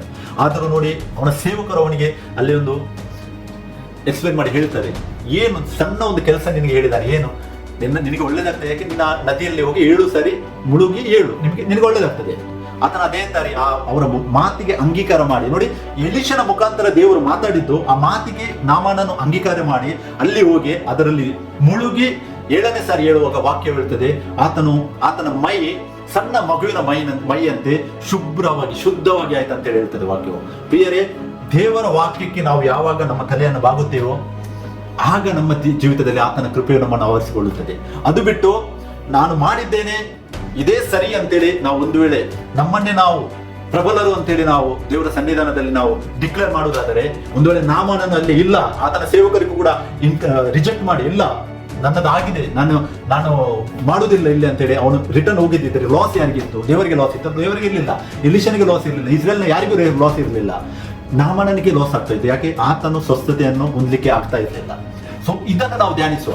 ವಾಕ್ಯ ಇದೆ, ಶಿಷ್ಯಂದಿರು ಆತನ ಅಪೊಸ್ತಲರು ಮಾಡಿ ತೋರಿಸಿದ್ದಾರೆ ನಮಗೆ. ಅಪೊಸ್ತಲ ಕೃತ್ಯಗಳು 2:38, ಅಪೊಸ್ತಲ ಕೃತ್ಯಗಳು 8, 15, 16, ಅಪೊಸ್ತಲ ಕೃತ್ಯಗಳು 10, 47, 48, ಅಪೊಸ್ತಲ ಕೃತ್ಯಗಳು 19, 1-5, ಅಪೊಸ್ತಲ ಕೃತ್ಯಗಳು 22, 15, 16. ಈ 5 ಮೇನ್ ರೆಫರೆನ್ಸ್ ನಿಮ್ಗೆ ನಾನು ಕೊಡ್ತಾ ಇದ್ದೇನೆ. ಆ ನಾಮದಲ್ಲಿ ದೀಕ್ಷಾಸ್ನಾನ ಆಗಿರುವುದನ್ನು ನಾನು ನಿಮ್ಗೆ ನಮ್ಮ ವಿಡಿಯೋದಲ್ಲಿ ಆಲ್ರೆಡಿ ಇದೆ. ಈ ವಾಕ್ಯಗಳು ನಮ್ಮ ಮೊದಲನೇ ವಿಡಿಯೋದಲ್ಲಿ ನೀವು ನೋಡಿ. ಆದ್ರೆ ಇಲ್ಲಿ ನಾನು ಪುನಃ ನಿಮಗೆ ಶೇರ್ ಮಾಡ್ತಾ ಇದ್ದೇನೆ ಈ ವಾಕ್ಯಗಳು. ಯಾಕೆಂತ ಹೇಳಿದರೆ, ಆ ಯೇಸು ಕ್ರಿಸ್ತನ ಹೆಸರಿನಲ್ಲೇ ದೀಕ್ಷಾಸ್ನಾನ ಅವರು ಮಾಡಿದ್ದು ನಮ್ಗೆ ಈ ಲೋಕದಲ್ಲಿ ಪ್ರೂಫ್ ಆಗಿ ಉಂಟು ಪ್ರಿಯರೇ. ಅದಾಗಿದೆ ಸತ್ಯವಾದ ಸುವಾರ್ತೆಯಾಗಿದೆ. ಸತ್ಯವಾದ ಸುವಾರ್ತೆಯನ್ನು ಅಂಗೀಕರಿಸಿ ಸತ್ಯವಾದ ರೀತಿಯಲ್ಲಿ ಆತನನ್ನು ಆರಾಧಿಸಿರಿ. ಯಾಕೆಂದ್ರೆ ಆತನು ಒಬ್ಬನೇ ದೇವರಾಗಿದ್ದಾನೆ. ನಾನು ನಿಮಗೆ ತುಂಬಾ ರೆಫರೆನ್ಸ್ಗಳನ್ನು ಎಲ್ಲ ಕೊಟ್ಟಿದ್ದೇನೆ ನೋಡಿ. ತಂದೆಯ ಹೆಸರು ಏನಾಗಿದೆ ಅದನ್ನು ನಾನು ನಿಮಗೆ ರೆಫರೆನ್ಸ್ಗಳನ್ನು ಕೊಡ್ತೇನೆ. ಮತ್ತಾಯ 6, 9, 10 ಓದಿ, ಲೂಕ 11, 2, 3, 4 ಓದಿ, ಯೋಹಾನ 5, 43 ಓದಿ, ಆಮೇಲೆ ಯೋಹಾನ 17, 11 ಓದಿ, ಯೋಹಾನ 17, 26 ಓದಿ, ಎಲ್ಲ ಮತ್ತೆ ಯೋಹಾನ 12, 28, 29, 30 ಓದಿ. ಎಲ್ಲ ವಾಕ್ಯಗಳು ತಂದೆಯ ಹೆಸರನ್ನು ಸೂಚಿಸುವಂತದ್ದಾಗಿದೆ. ಆ ಹೆಸರೇ ಯೇಸು ಕ್ರಿಸ್ತನ ಹೆಸರಾಗಿದೆ ಪ್ರಿಯರೇ. ಬೇರೆ ಪ್ರಕಟಣೆ 19, 12, 13 ನಾವು ನಿಮಗೆ ಇನ್ನೊಂದು ವಾಕ್ಯವನ್ನು ಕೊಡ್ಲಿಕ್ಕೆ ಬಯಸ್ತೇನೆ. ಅಲ್ಲಿ ವಾಕ್ಯ ಹೇಳ್ತಾ ಉಂಟು, ಆತನಿಗೆ ಇನ್ನೊಂದು ಹೊಸ ಹೆಸರು ಇದೆ, ಅದು ಇಲ್ಲಿಗಲ್ಲ, ಅಲ್ಲಿಗೆ ಆ ಲೋಕಕ್ಕೆ ನಾವು ಹೋಗುವಾಗ ಆ ಹೆಸರನ್ನು ಕೂಡ ನಮ್ಮ ಮೇಲೆ ಬರೆಯುತ್ತದೆ ಅಂತ ವಾಕ್ಯವು ಅಲ್ಲಿ ಹೇಳ್ತದೆ. ಆತನಿಗೆ ಇನ್ನೊಂದು ಹೊಸ ಹೆಸರು ಇದೆ, ಅದು ಯಾರಿಗೂ ಆತನಿಗೆ ಅನ್ನೋದು ಮತ್ತೆ ಯಾರಿಗೂ ಗೊತ್ತಿಲ್ಲ ಅಂತ ಹೇಳ್ತದೆ. ಆದರೆ ಈ ಲೋಕದಲ್ಲಿ ನಮ್ಮನ್ನು ರಕ್ಷಿಸುವುದಕ್ಕಾಗಿ, ನಮ್ಮನ್ನು ನೀತಿವಂತರನ್ನಾಗಿ ಮಾಡಿ ನಮಗೆ ರಕ್ಷಣೆಯನ್ನು ಒದಗಿಸುವುದಕ್ಕಾಗಿ ಕೊಡಲ್ಪಟ್ಟ ನಾಮವಾಗಿದೆ ಯೇಸು ಕ್ರಿಸ್ತನ ನಾಮವಾಗಿದೆ. ಇದನ್ನು ನೀವು ಮನಸ್ಸಿನಲ್ಲಿ ಅಂಗೀಕಾರ ಮಾಡಿ ಈ ಸತ್ಯದಲ್ಲಿ ನೀವು ನಿಲ್ಲಿ. ಮತ್ತೆ ಆತನು ಒಬ್ಬನೇ ದೇವರು ಅಂತೇಳಿ ನೀವು ನಂಬಿರಿ. ಯಾಕೆಂದ್ರೆ ಆತನು ಮಗನಾಗಿ ಬರುವಾಗ ಆತನು ದೇವರ ಮಗನಾಗಿ ನಾರ್ಮಲ್ ಮನುಷ್ಯನಾಗಿ ಈ ಲೋಕದಲ್ಲಿ ಹುಟ್ಟಿ ಬರ್ತಾನೆ. ಮರಿಯಳ ಗರ್ಭದಲ್ಲಿ ಆತನು ಬರ್ತಾನೆ. ದೇವರ ಲೋಕದ ಮೇಲೆ ಎಷ್ಟೋ ಪ್ರೀತಿ ಇಟ್ಟು ತನ್ನ ಒಬ್ಬನೇ ಮಗನನ್ನು ಕೊಟ್ಟನು ಅಂತ ಹೇಳ್ತಾರೆ. ಕೊಟ್ಟನು, ಉಂಟು ಮಾಡಿದ ಅಂತ ಹೇಳಿ ವಾಕ್ಯ ಹೇಳ್ತಾರಲ್ಲ, ಕೊಟ್ಟನು, ಕೊಡುವುದಂತ ಹೇಳಿದ್ರೆ ಈ ಲೋಕಕ್ಕೆ ಆತನು ಕೊಡುವುದು ಅಂದರೆ ಏನು? ಆತನು ದೇವಕುಮಾರನಾಗಿ ಜನಿಸುವುದು. ಯಾಕೆ? ಧರ್ಮಶಾಸ್ತ್ರ ಅಧೀನರಾದವರನ್ನು ಮತ್ತೆ ಎಲ್ಲ ಕಟ್ಟಳೆಗಳಿಂದ ಪಾಪಗಳಿಂದ ಬಿದ್ದೋದ ನಮ್ಮನ್ನು ಪುನಃ ಆತನು ನಮಗೆ ಜೀವವನ್ನು ಅನುಗ್ರಹಿಸೋಕ್ಕೋಸ್ಕರವಾಗಿ ಆತನು ನಮ್ಮಂತೆ ಮನುಷ್ಯನಾಗಿ ಲೋಕಕ್ಕೆ ಬರುವುದು ಪ್ರಿಯರೇ. ನೋಡಿ, ಆತನ 2 ಸ್ಥಾನಗಳ ಬಗ್ಗೆ ನಾನು ನೆಕ್ಸ್ಟ್ ಟೈಮ್ ಆದರೆ ನಿಮಗೆ ಎಕ್ಸ್ಪ್ಲೇನ್ ಮಾಡ್ತೇನೆ. ಆತನ ದೇವಕುಮಾರನು ಕೂಡ, ಆತನ ಮನುಷ್ಯ ಕುಮಾರನು ಕೂಡ. ನಮ್ಮ ಗ್ರೂಪಲ್ಲಿ ಉಂಟು ಇದರದೊಂದು ವಿಡಿಯೋ, ನೀವು ಧ್ಯಾನಿಸಿ, ಅದನ್ನು ನೋಡಿ. ಮನುಷ್ಯ ಕುಮಾರನು ಕೂಡ ಆತನೇ ದೇವಕುಮಾರ. ಆತನು ದೇವಕುಮಾರನಾಗಿ ಬಂದಿದ್ದನು ನಮಗೆ ಪುತ್ರರ ಪದವಿಯನ್ನು ದೊರಕಿಸುವುದಕ್ಕಾಗಿ. ಪುನಃ ಆತನು ಮನುಷ್ಯ ಕುಮಾರನಾಗಿ ಬರುತ್ತಾನೆ ನಮ್ಮನ್ನು ಈ ಲೋಕದಿಂದ ಆತನು ತೆಗೆದುಕೊಂಡು ಹೋಗುವುದಕ್ಕಾಗಿ. ನೋಡಿ ಪ್ರಿಯರೇ, ಆತನು ಈ ಲೋಕದಲ್ಲಿ ಸತ್ತು ಭೂಗರ್ಭಕ್ಕೆ ಹೋಗುವಾಗ 3 ದಿನ ರಾತ್ರಿ ಆಗಲು, ಮತ್ತೆ 12:40 ಇರ್ತದೆ, 3 ದಿನ ರಾತ್ರಿ ಆಗಲು ಆತನು ಭೂಗರ್ಭದಲ್ಲಿ ದೇವಕುಮಾರನಾಗಿ ಸತ್ತು ಆತನು ಭೂಗರ್ಭಕ್ಕೆ ಹೋಗ್ತಾನೆ. ಮತ್ತೆ ಆತನ ಅಲ್ಲಿಂದ ಎದ್ದು ಬರುವಾಗ ಮನುಷ್ಯ ಕುಮಾರನಾಗಿ ಆತನು ಎದ್ದು ಬರುತ್ತಾನೆ ಆತ್ಮದಲ್ಲಿ. ಧ್ಯಾನಿಸಿ ವಾಕ್ಯವನ್ನು. ಯೋಹಾನ 3:13 ಏನಿರ್ತದೆ? ಪರಲೋಕದಿಂದ ಇಳಿದು ಬಂದಾತನೇ ಮನುಷ್ಯ ಕುಮಾರನೇ ಹೊರತು ಮತ್ತಾರು ಪರಲೋಕಕ್ಕೆ ಏರಿ ಹೋಗಿಲ್ಲ ಅಂತೇಳಿ ವಾಕ್ಯ ಬರುತ್ತದೆ. ಈ ಪರಲೋಕದಲ್ಲಿಂದ ಇಳಿದು ಬಂದಾತನು ಆತನು ಮನುಷ್ಯ ಕುಮಾರನಾಗಿ ಓನ್ಲಿ ನ್ಯೂ ಟೆಸ್ಟ್ಮೆಂಟ್ ಅಲ್ಲಿ ಅಲ್ಲ, ಓಲ್ಡ್ ಟೆಸ್ಟ್ಮೆಂಟ್ ಅಲ್ಲಿ ನೀವು ಓದಿ, ಆತನ ಅಬ್ರಾಹ್ಮಣನ ಜೊತೆ ಊಟ ಕೂಡ ಮಾಡಿದ್ದಾನೆ. ಉತ್ಪತ್ತಿ 18ನೇ ಅಧ್ಯಾಯ ಓದಿ, 19ನೇ ಅಧ್ಯಾಯ ಓದಿ. ದಾನಿಯೇಲನ ಚಾಪ್ಟರ್ ನಾವು ಓದುವಾಗ ಅಲ್ಲಿ ಕೂಡ ನಮ್ಗೆ ವಾಕ್ಯಗಳು ಸಿಗ್ತದೆ. 8:15 ದಾನಿಯೇಲನು ನೋಡುತ್ತಾನೆ ಮನುಷ್ಯ ಕುಮಾರನನ್ನು. ಯೆಹೆಜ್ಕೇಲನು 1:26 ಮನುಷ್ಯ ಕುಮಾರನಂತಿದ್ದವನು ಸಿಂಹಾಸನದಲ್ಲಿ ಕೂತ್ಕೊಂಡಿದ್ದನ್ನು ನೋಡ್ತಾನೆ. ಅದೇ ರೀತಿ ಯೆಶಾಯನು 6:1 ಮನುಷ್ಯ ಕುಮಾರನಂತಿರುವ ಆತನ ನೆರಿಗೆಯು ಎಲ್ಲ ತುಂಬಿರುವುದು ಆ ಜಾಗದಲ್ಲಿ ಅಂತೇಳಿ ವಾಕ್ಯ ಹೇಳುತ್ತದೆ. ಈ ಎಲ್ಲ ವಾಕ್ಯಗಳನ್ನು ನಾನು ನಿಮಗೆ ಕೊಡ್ತಾ ಇರೋದು ಇಲ್ಲಿ ಬೈಬಲಿಂದ. ಆತನು ಮನುಷ್ಯ ಕುಮಾರನವುದು, ಆತನು ದೇವಕುಮಾರನಾಗಿ ಬಂದಿದ್ದಾನೆ, ಇವಾಗ ಮನುಷ್ಯ ಕುಮಾರನಾಗಿದ್ದಾನೆ. ಪುನಃ ಬರುವಾಗ ಮತ್ತಾಯ 25:31 ಓದಿ, ಅಲ್ಲಿ ಬರುವಾಗ ಆತನ ಹೇಳ್ತಾನೆ ಮನುಷ್ಯ ಕುಮಾರನು ತನ್ನ ಮಹಿಮೆಯಿಂದ ತನ್ನ ದೇವದೂತರೊಳಗಿಂದ ಫುಲ್ ಫ್ಲೆಜ್ ಅಲ್ಲಿ ಬರ್ತಾನೆ ಆತನು, ಅಂದ್ರೆ ಫುಲ್ ಬಲದಲ್ಲಿ ಆತನು ಬರ್ತಾನೆ ಆ ಟೈಮಲ್ಲಿ. ಸೊ ಅದು ಸ್ವಾರ್ಥಿ ಆಗಿದೆ ಪ್ರಿಯರೇ. ಆತನು ದೇವಕುಮಾರನಾಗಿ ಬಂದಿದ್ದನು, ಮತ್ತೆ ಆತನು ಮನುಷ್ಯ ಕುಮಾರನಾಗಿ ಕೂಡ ಬರ್ತಾನೆ. ಯಾಕೆ? ನಮ್ಮನ್ನು ಇಲ್ಲಿಂದ ತೆಗೆದುಕೊಂಡು ಹೋಗುವುದಕ್ಕಾಗಿ. ನಮ್ಗೆ ಆತನ ನಿರೀಕ್ಷೆ ಇಟ್ಟಿದ್ದಾನೆ. ಆತನ ಎಲ್ಲಾ ಕಾರ್ಯಗಳು ನಮಗೆ ಒಳ್ಳೆಯದನ್ನೇ ಮಾಡಿದ್ದಾನೆ. ಆದರೆ ಮನುಷ್ಯರು ಅಪನಂಬಿಕೆ ಆಗಿ ಆ ವಾಕ್ಯದ ಜ್ಞಾನವನ್ನು ಅರಿಯದೇ ಇರುವುದರಿಂದ ತಪ್ಪುವರಾಗಿದ್ದಾರೆ. ಮತ್ತಾಯ 22:29 ಹೇಳ್ತದೆ, ನೀವು ಶಾಸ್ತ್ರವನ್ನಾದರೂ ದೇವರ ಶಕ್ತಿಯನ್ನಾದರೂ ಅರಿಯುವುದೇ ಇರುವುದರಿಂದ ತಪ್ಪುವರಾಗಿದ್ದೀರಿ ಅಂತೇಳಿ ವಾಕ್ಯ ಹೇಳ್ತದೆ. ಅಂದ್ರೆ ಶಾಸ್ತ್ರ ಎಂದರೇನು? ವಾಕ್ಯಗಳು ಯಾವಾಗ ನಾವು ಅರಿಯುವುದಿಲ್ಲವೋ, ಮತ್ತೆ ನಮ್ಮ ನಂಬಿಕೆಯು ನಮ್ಮ ಸ್ವರೂಪಣದ ದೇವರ ಆ ಒಬ್ಬ ದೇವರ ಆತನು ಏನು ಮಾಡಲು ಶಕ್ತನಾಗಿದ್ದಾನೆ ಅಂತೇಳಿ ನಾವು ನಂಬದೆ, ತಂದೆ ಬೇರೆ ಆಗಿದ್ದಾನೆ, ಮಗ ಬೇರೆ ಆಗಿದ್ದಾನೆ, ಪವಿತ್ರಾತ್ಮ ಬೇರೆ ಆಗಿದ್ದಾನೆ ಅಂತೇಳಿ ಒಂದು ನಂಬುವುದಾದರೆ ನಾವು ದೇವರ ಶಕ್ತಿಯನ್ನು ನಂಬುವವರಾಗಿದ್ದೇವೆ ಪ್ರಿಯರೇ. ಆತನು ಏನು ಮಾಡಲು ಶಕ್ತನಾಗಿದ್ದಾನೆ ಅದನ್ನು ನಾವು ಧ್ಯಾನಿಸುವ. ಸೊ ಅದಕ್ಕೋಸ್ಕರವಾಗಿ ಮೊದಲು ದೀಕ್ಷಾಸ್ಥಾನದಲ್ಲಿ ಇಂಪಾರ್ಟೆನ್ಸ್ ಏನಂದ್ರೆ, ಮೊದಲು ನಂಬಿಕೆ. ನಾವೇನು ನಂಬುತ್ತೇವೆ ಅದು ಇಂಪಾರ್ಟೆಂಟ್. ಆ ನಂಬಿಕೆಗೆ ನಾವು ನಮ್ಮ ಗುರುತಾಗಿ ನಾವು ಆ ದೀಕ್ಷಾಸ್ಥಾನವನ್ನು ತೆಗೆದುಕೊಳ್ಳುವಾಗ ಈ ಲೋಕದ ಮುಂದೆ ಆತನನ್ನು ಸತ್ಯವಂತನನ್ನಾಗಿ ನಾವು ಕನ್ಫೆಸ್ ಮಾಡುವವರಾಗಿದ್ದೇವೆ. ಯಾಕಂದ್ರೆ ಸತ್ಯವು ಆತನೇ ಆಗಿದ್ದಾನೆ. ಸತ್ಯವಂತನನ್ನು 1 ಯೋಹನ 5:20 ವಾಕ್ಯ ಹೇಳುತ್ತದೆ, ದೇವರ ಮಗನು ಬಂದು ನಾವು ಸತ್ಯವಾಗಿರುವ ಆತನನ್ನು ಆರಾಧಿಸುವಂತೆ ನಮಗೆ ವಿವೇಕವನ್ನು ಬುದ್ಧಿಯನ್ನು ಕೊಟ್ಟಿದ್ದಾನೆ. ಮತ್ತೆ ನಾವು ಯೇಸು ಕ್ರಿಸ್ತನಲ್ಲಿ ಇರುವವರಾಗಿ ಸತ್ಯವಾಗಿರುವ ಆತನಲ್ಲಿದ್ದೇವೆ. ಯೇಸು ಕ್ರಿಸ್ತನೇ ಸತ್ಯ ದೇವರು, ನಿತ್ಯ ಜೀವ ಆಗಿದ್ದಾನೆ ಅಂತ ವಾಕ್ಯ ಹೇಳುತ್ತದೆ. ಪ್ರಿಯರೇ ನೋಡಿ, ಇಷ್ಟೆಲ್ಲ ವಾಕ್ಯಗಳನ್ನು ನಾನು ನಿಮಗೆ ಶೇರ್ ಮಾಡಿದ್ದೆ. ಇಲ್ಲಿ ಈ 1 ಯೋಹನ 5:20 ಸ್ಪಷ್ಟವಾಗಿ ವಾಕ್ಯ ಹೇಳ್ತಾ ಉಂಟಲ್ಲ, ಯೇಸು ಕ್ರಿಸ್ತನೇ ಸತ್ಯ ದೇವರು, ನಿತ್ಯ ಜೀವ ಆಗಿದ್ದಾನೆ ಅಂತೇಳಿ. ಸೊ ವಾಕ್ಯಕ್ಕೆ ನಾವು ಸರೆಂಡರ್ ಮಾಡುವ ಪ್ರಿಯರೇ. ನಮ್ಮ ಸಂಪ್ರದಾಯಗಳನ್ನು ನಾವು ಬಿಟ್ಟು ಬಿಡುವ. ಈ ಲೋಕದಲ್ಲಿ ಪ್ರಾಣ ಹೋಗುವ ತನಕ ಮಾತ್ರ ಸಂಪ್ರದಾಯಗಳು ಇರುತ್ತವೆ. ಯಾವಾಗ ಒಮ್ಮೆ ಪ್ರಾಣವು ಹೊರಟೋಗುತ್ತದೆ ದೇಹದಿಂದ, ಆಮೇಲೆ ಈ ಸಂಪ್ರದಾಯಗಳು, ಈ ರಿಲಿಜನ್ ಮತ್ತೆ ಯಾವ ಡಿನೋಮಿನೇಷನ್ ಅಂಡರ್ ಇರ್ತೇವೆ, ಏನು ವ್ಯತ್ಯಾಸ ತರುವುದಿಲ್ಲ ಪ್ರಿಯರೇ. ಸೊ ಅದಕ್ಕೋಸ್ಕರವಾಗಿ ಕೀರ್ತನೆಗಳಲ್ಲಿ ವಾಕ್ಯ ಹೇಳುತ್ತದೆ, ಸತ್ತವರು ಯಾವವನ್ನು ಸೂಚಿಸುವುದಿಲ್ಲ, ಮೌನ ಲೋಕದಲ್ಲಿ ಸೇರಿರುವವರಲ್ಲಿ ಯಾರು ಆತನನ್ನು ಕೀರ್ತಿಸಲಿಕ್ಕೆ ಆಗುವುದಿಲ್ಲ ಅಂತ ವಾಕ್ಯ ಹೇಳುತ್ತದೆ. ಅಂದ್ರೆ ಏನು?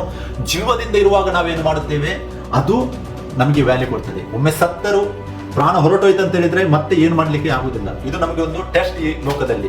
ಅದಕ್ಕೋಸ್ಕರವಾಗಿ ಆತನು ಎಲ್ಲವನ್ನು ನಮಗೋಸ್ಕರ ಮಾಡಿದ್ದಾನೆ. ನಾವು ನಂಬಿ ಆತನ ದೀಕ್ಷಾಸ್ಥಾನದಲ್ಲಿ ನಾವು ಭಾಗಿಕೊಳ್ಳಬೇಕು. ಏನು ದೀಕ್ಷಾಸ್ಥಾನವನ್ನು ಏನನ್ನು ಸೂಚಿಸುತ್ತದೆ? ಆತನು ದೀಕ್ಷಾಸ್ಥಾನ ಮಾಡುವ ಮನುಷ್ಯನು, ವಾಕ್ಯ ಹೇಳುತ್ತದೆ ರೋಮನ್ಸ್ ಅಲ್ಲಿ, ನೀರಿನ ಒಳಗೆ ಮನುಷ್ಯನು ಹೋಗ್ತಾನೆ. ಆತನು ಹೇಗೆ ಯೇಸು ಕ್ರಿಸ್ತನ ಈ ಲೋಕದಲ್ಲಿ ಸತ್ತನು ಮತ್ತೆ ಆತನನ್ನು ಹೂಣಲ್ಪಟ್ಟರು, ಅವನು ನೀರಿನ ಒಳಗೆ ಹೋಗುವುದಂತ ಹೇಳಿದರೆ ಆತನ ಮರಣವನ್ನು ಸೂಚಿಸುವಂತದ್ದಾಗಿದೆ. ಮತ್ತೆ ಯಾವಾಗ ಆತನು ನೀರಿನಿಂದ ಮೇಲಕ್ಕೆ ಬರುತ್ತಾನೋ ಅದೇನಾಗಿದೆ? ಆತನ ಪುನರ್ಜೀವಿತವನ್ನು ಸೂಚಿಸುವಂತದ್ದಾಗಿದೆ ಪ್ರಿಯರೇ.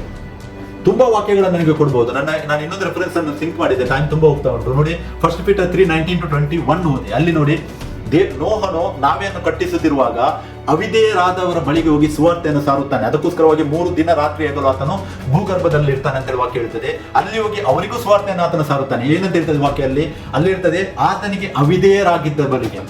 ಈಗ ಈ ಟೈಮಲ್ಲಿ ಇದ್ದ ಪ್ರಕಾರ ಆ ಟೈಮಲ್ಲಿ ಕೂಡ ಏನು, ನೋಹನ ಮುಖಾಂತರ ದೇವರು ಅವರನ್ನು ರಕ್ಷಿಸಲು ಪ್ಲಾನ್ ಮಾಡಿದ್ದನು. ಆದ್ರೆ ಅಲ್ಲಿ ವಾಕ್ಯ ಹೇಳ್ತದೆ, 1 ಪೇತ್ರ 3:19, 20, 21, 22 ಓದಿ. ಅಲ್ಲಿ ಹೇಳ್ತದೆ, ಅವರ ಬಳಿಗೆ ಹೋಗಿ ಸುವಾರ್ತೆಯನ್ನು ಸಾರುತ್ತಾನೆ. ಮತ್ತೆ ನಮಗೆ ಆ ನೀರಿಗೆ ಅನುರೂಪವಾದ ದೀಕ್ಷಾಸ್ಥಾನವು ನಮ್ಮನ್ನು ಇವಾಗ ಯೇಸು ಕ್ರಿಸ್ತನಲ್ಲಿ ರಕ್ಷಿಸುತ್ತದೆ ಅಂತೇಳಿ ವಾಕ್ಯ ಹೇಳುತ್ತದೆ.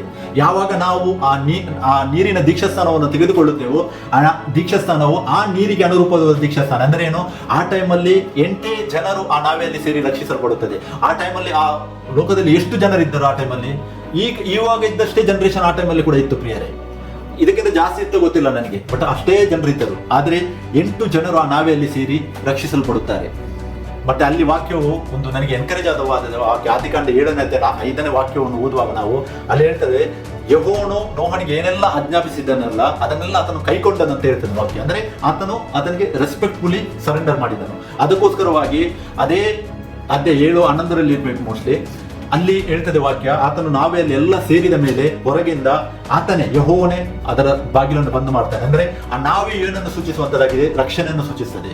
ರಕ್ಷಣೆಯಲ್ಲಿ ನೀರಿನ ಮುಖಾಂತರವಾಗಿ ಆತನನ್ನು ರಕ್ಷಿಸಲ್ಪಡುವಂಥದ್ದು, ಅಂದ್ರೆ ದೇವರ ಪ್ರೊಟೆಕ್ಷನ್ ಆತನ ಮೇಲೆ ಕವರ್ ಆಗುವುದನ್ನು ನಾವು ನೋಡಬಹುದು. ಓದಿ ಆದಿಕಾಂಡ 7:11 ಇರ್ಬೇಕು ಮೋಸ್ಟ್ಲಿ, ಅಲ್ಲಿ ರೆಫರೆನ್ಸ್ ಉಂಟು. ಎಲ್ಲ ಹೊರಗೆ ಹೋದ ಮೇಲೆ ಯೆಹೋವನು ಅದರ ಬಾಗಿಲನ್ನು ಮುಚ್ಚಿದನಂತ ಹೇಳಿದಾನೆ. ಯಾವಾಗ ಯೆಹೋವನ ಬಾಗಿಲನ್ನು ಅದನ್ನು ಮುಚ್ಚುತ್ತಾನೋ, ಅಂದ್ರೆ ಆತನ ಪ್ರೊಟೆಕ್ಷನ್ ಅಲ್ಲಿ ನಾವು ಬರುತ್ತೇವೆ, ಆತನ ವಾಕ್ಯಕ್ಕೆ ರೆಸ್ಪೆಕ್ಟ್ ಮಾಡಿ, ಆವಾಗ ಆತನ ಕೃಪೆಯು ನಮ್ಮನ್ನು ಆವರಿಸ್ತದೆ, ಮತ್ತೆ ಆತನ ಒಂದು ಸುರಕ್ಷತೆಯಲ್ಲಿ ನಾವು ಬರುತ್ತೇವೆ ಪ್ರಿಯರೇ. ಅದು ದರ್ಶಿಸುವಂತದ್ದಾಗಿದೆ. 1 ಪೇತ್ರ 3:19-20 ಅದೇ ನೀರಿಗೆ ಅನುರೂಪವಾದ ದೀಕ್ಷಾಸ್ಥಾನವನ್ನು ದೃಷ್ಟಿಸುವಂತದ್ದಾಗಿದೆ. ಆ ಟೈಮಲ್ಲಿ 8 ಜನರು ರಕ್ಷಣೆ ಹೊಂದಿದರು.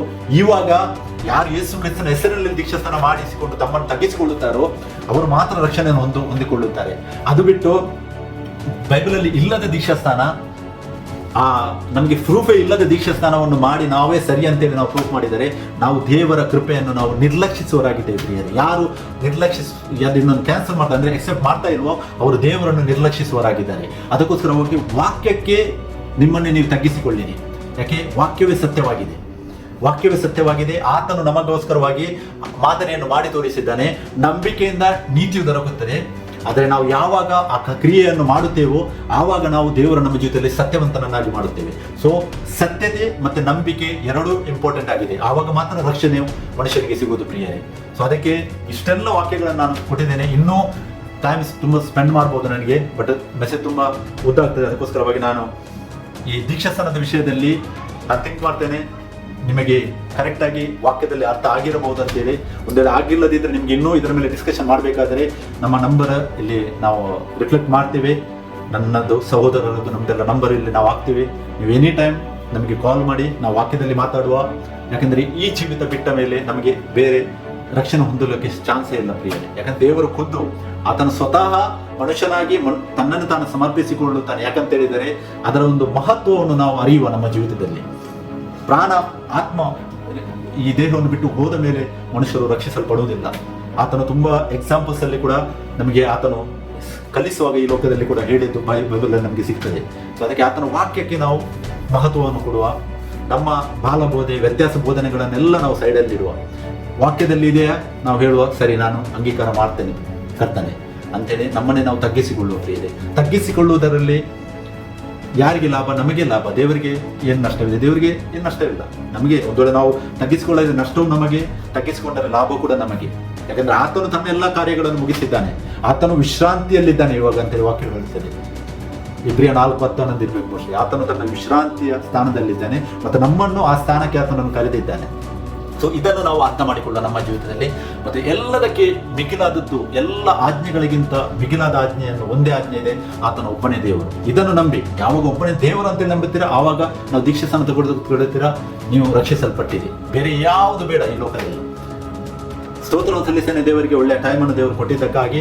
ಸೊ ಅದಕ್ಕೋಸ್ಕರವಾಗಿ ಯೋಹಾನ 1:20 ನನ್ನನ್ನು ಎನ್ಕರೇಜ್ ಮಾಡಿದಂಥ ವಾಕ್ಯವಾಗಿದೆ. ಅಲ್ಲಿ ಹೇಳ್ತದೆ, ಯೇಸು ಕ್ರಿಸ್ತನೇ ಸತ್ಯ ದೇವರು ನಿತ್ಯಚೂವಾಗಿದ್ದಾನೆ.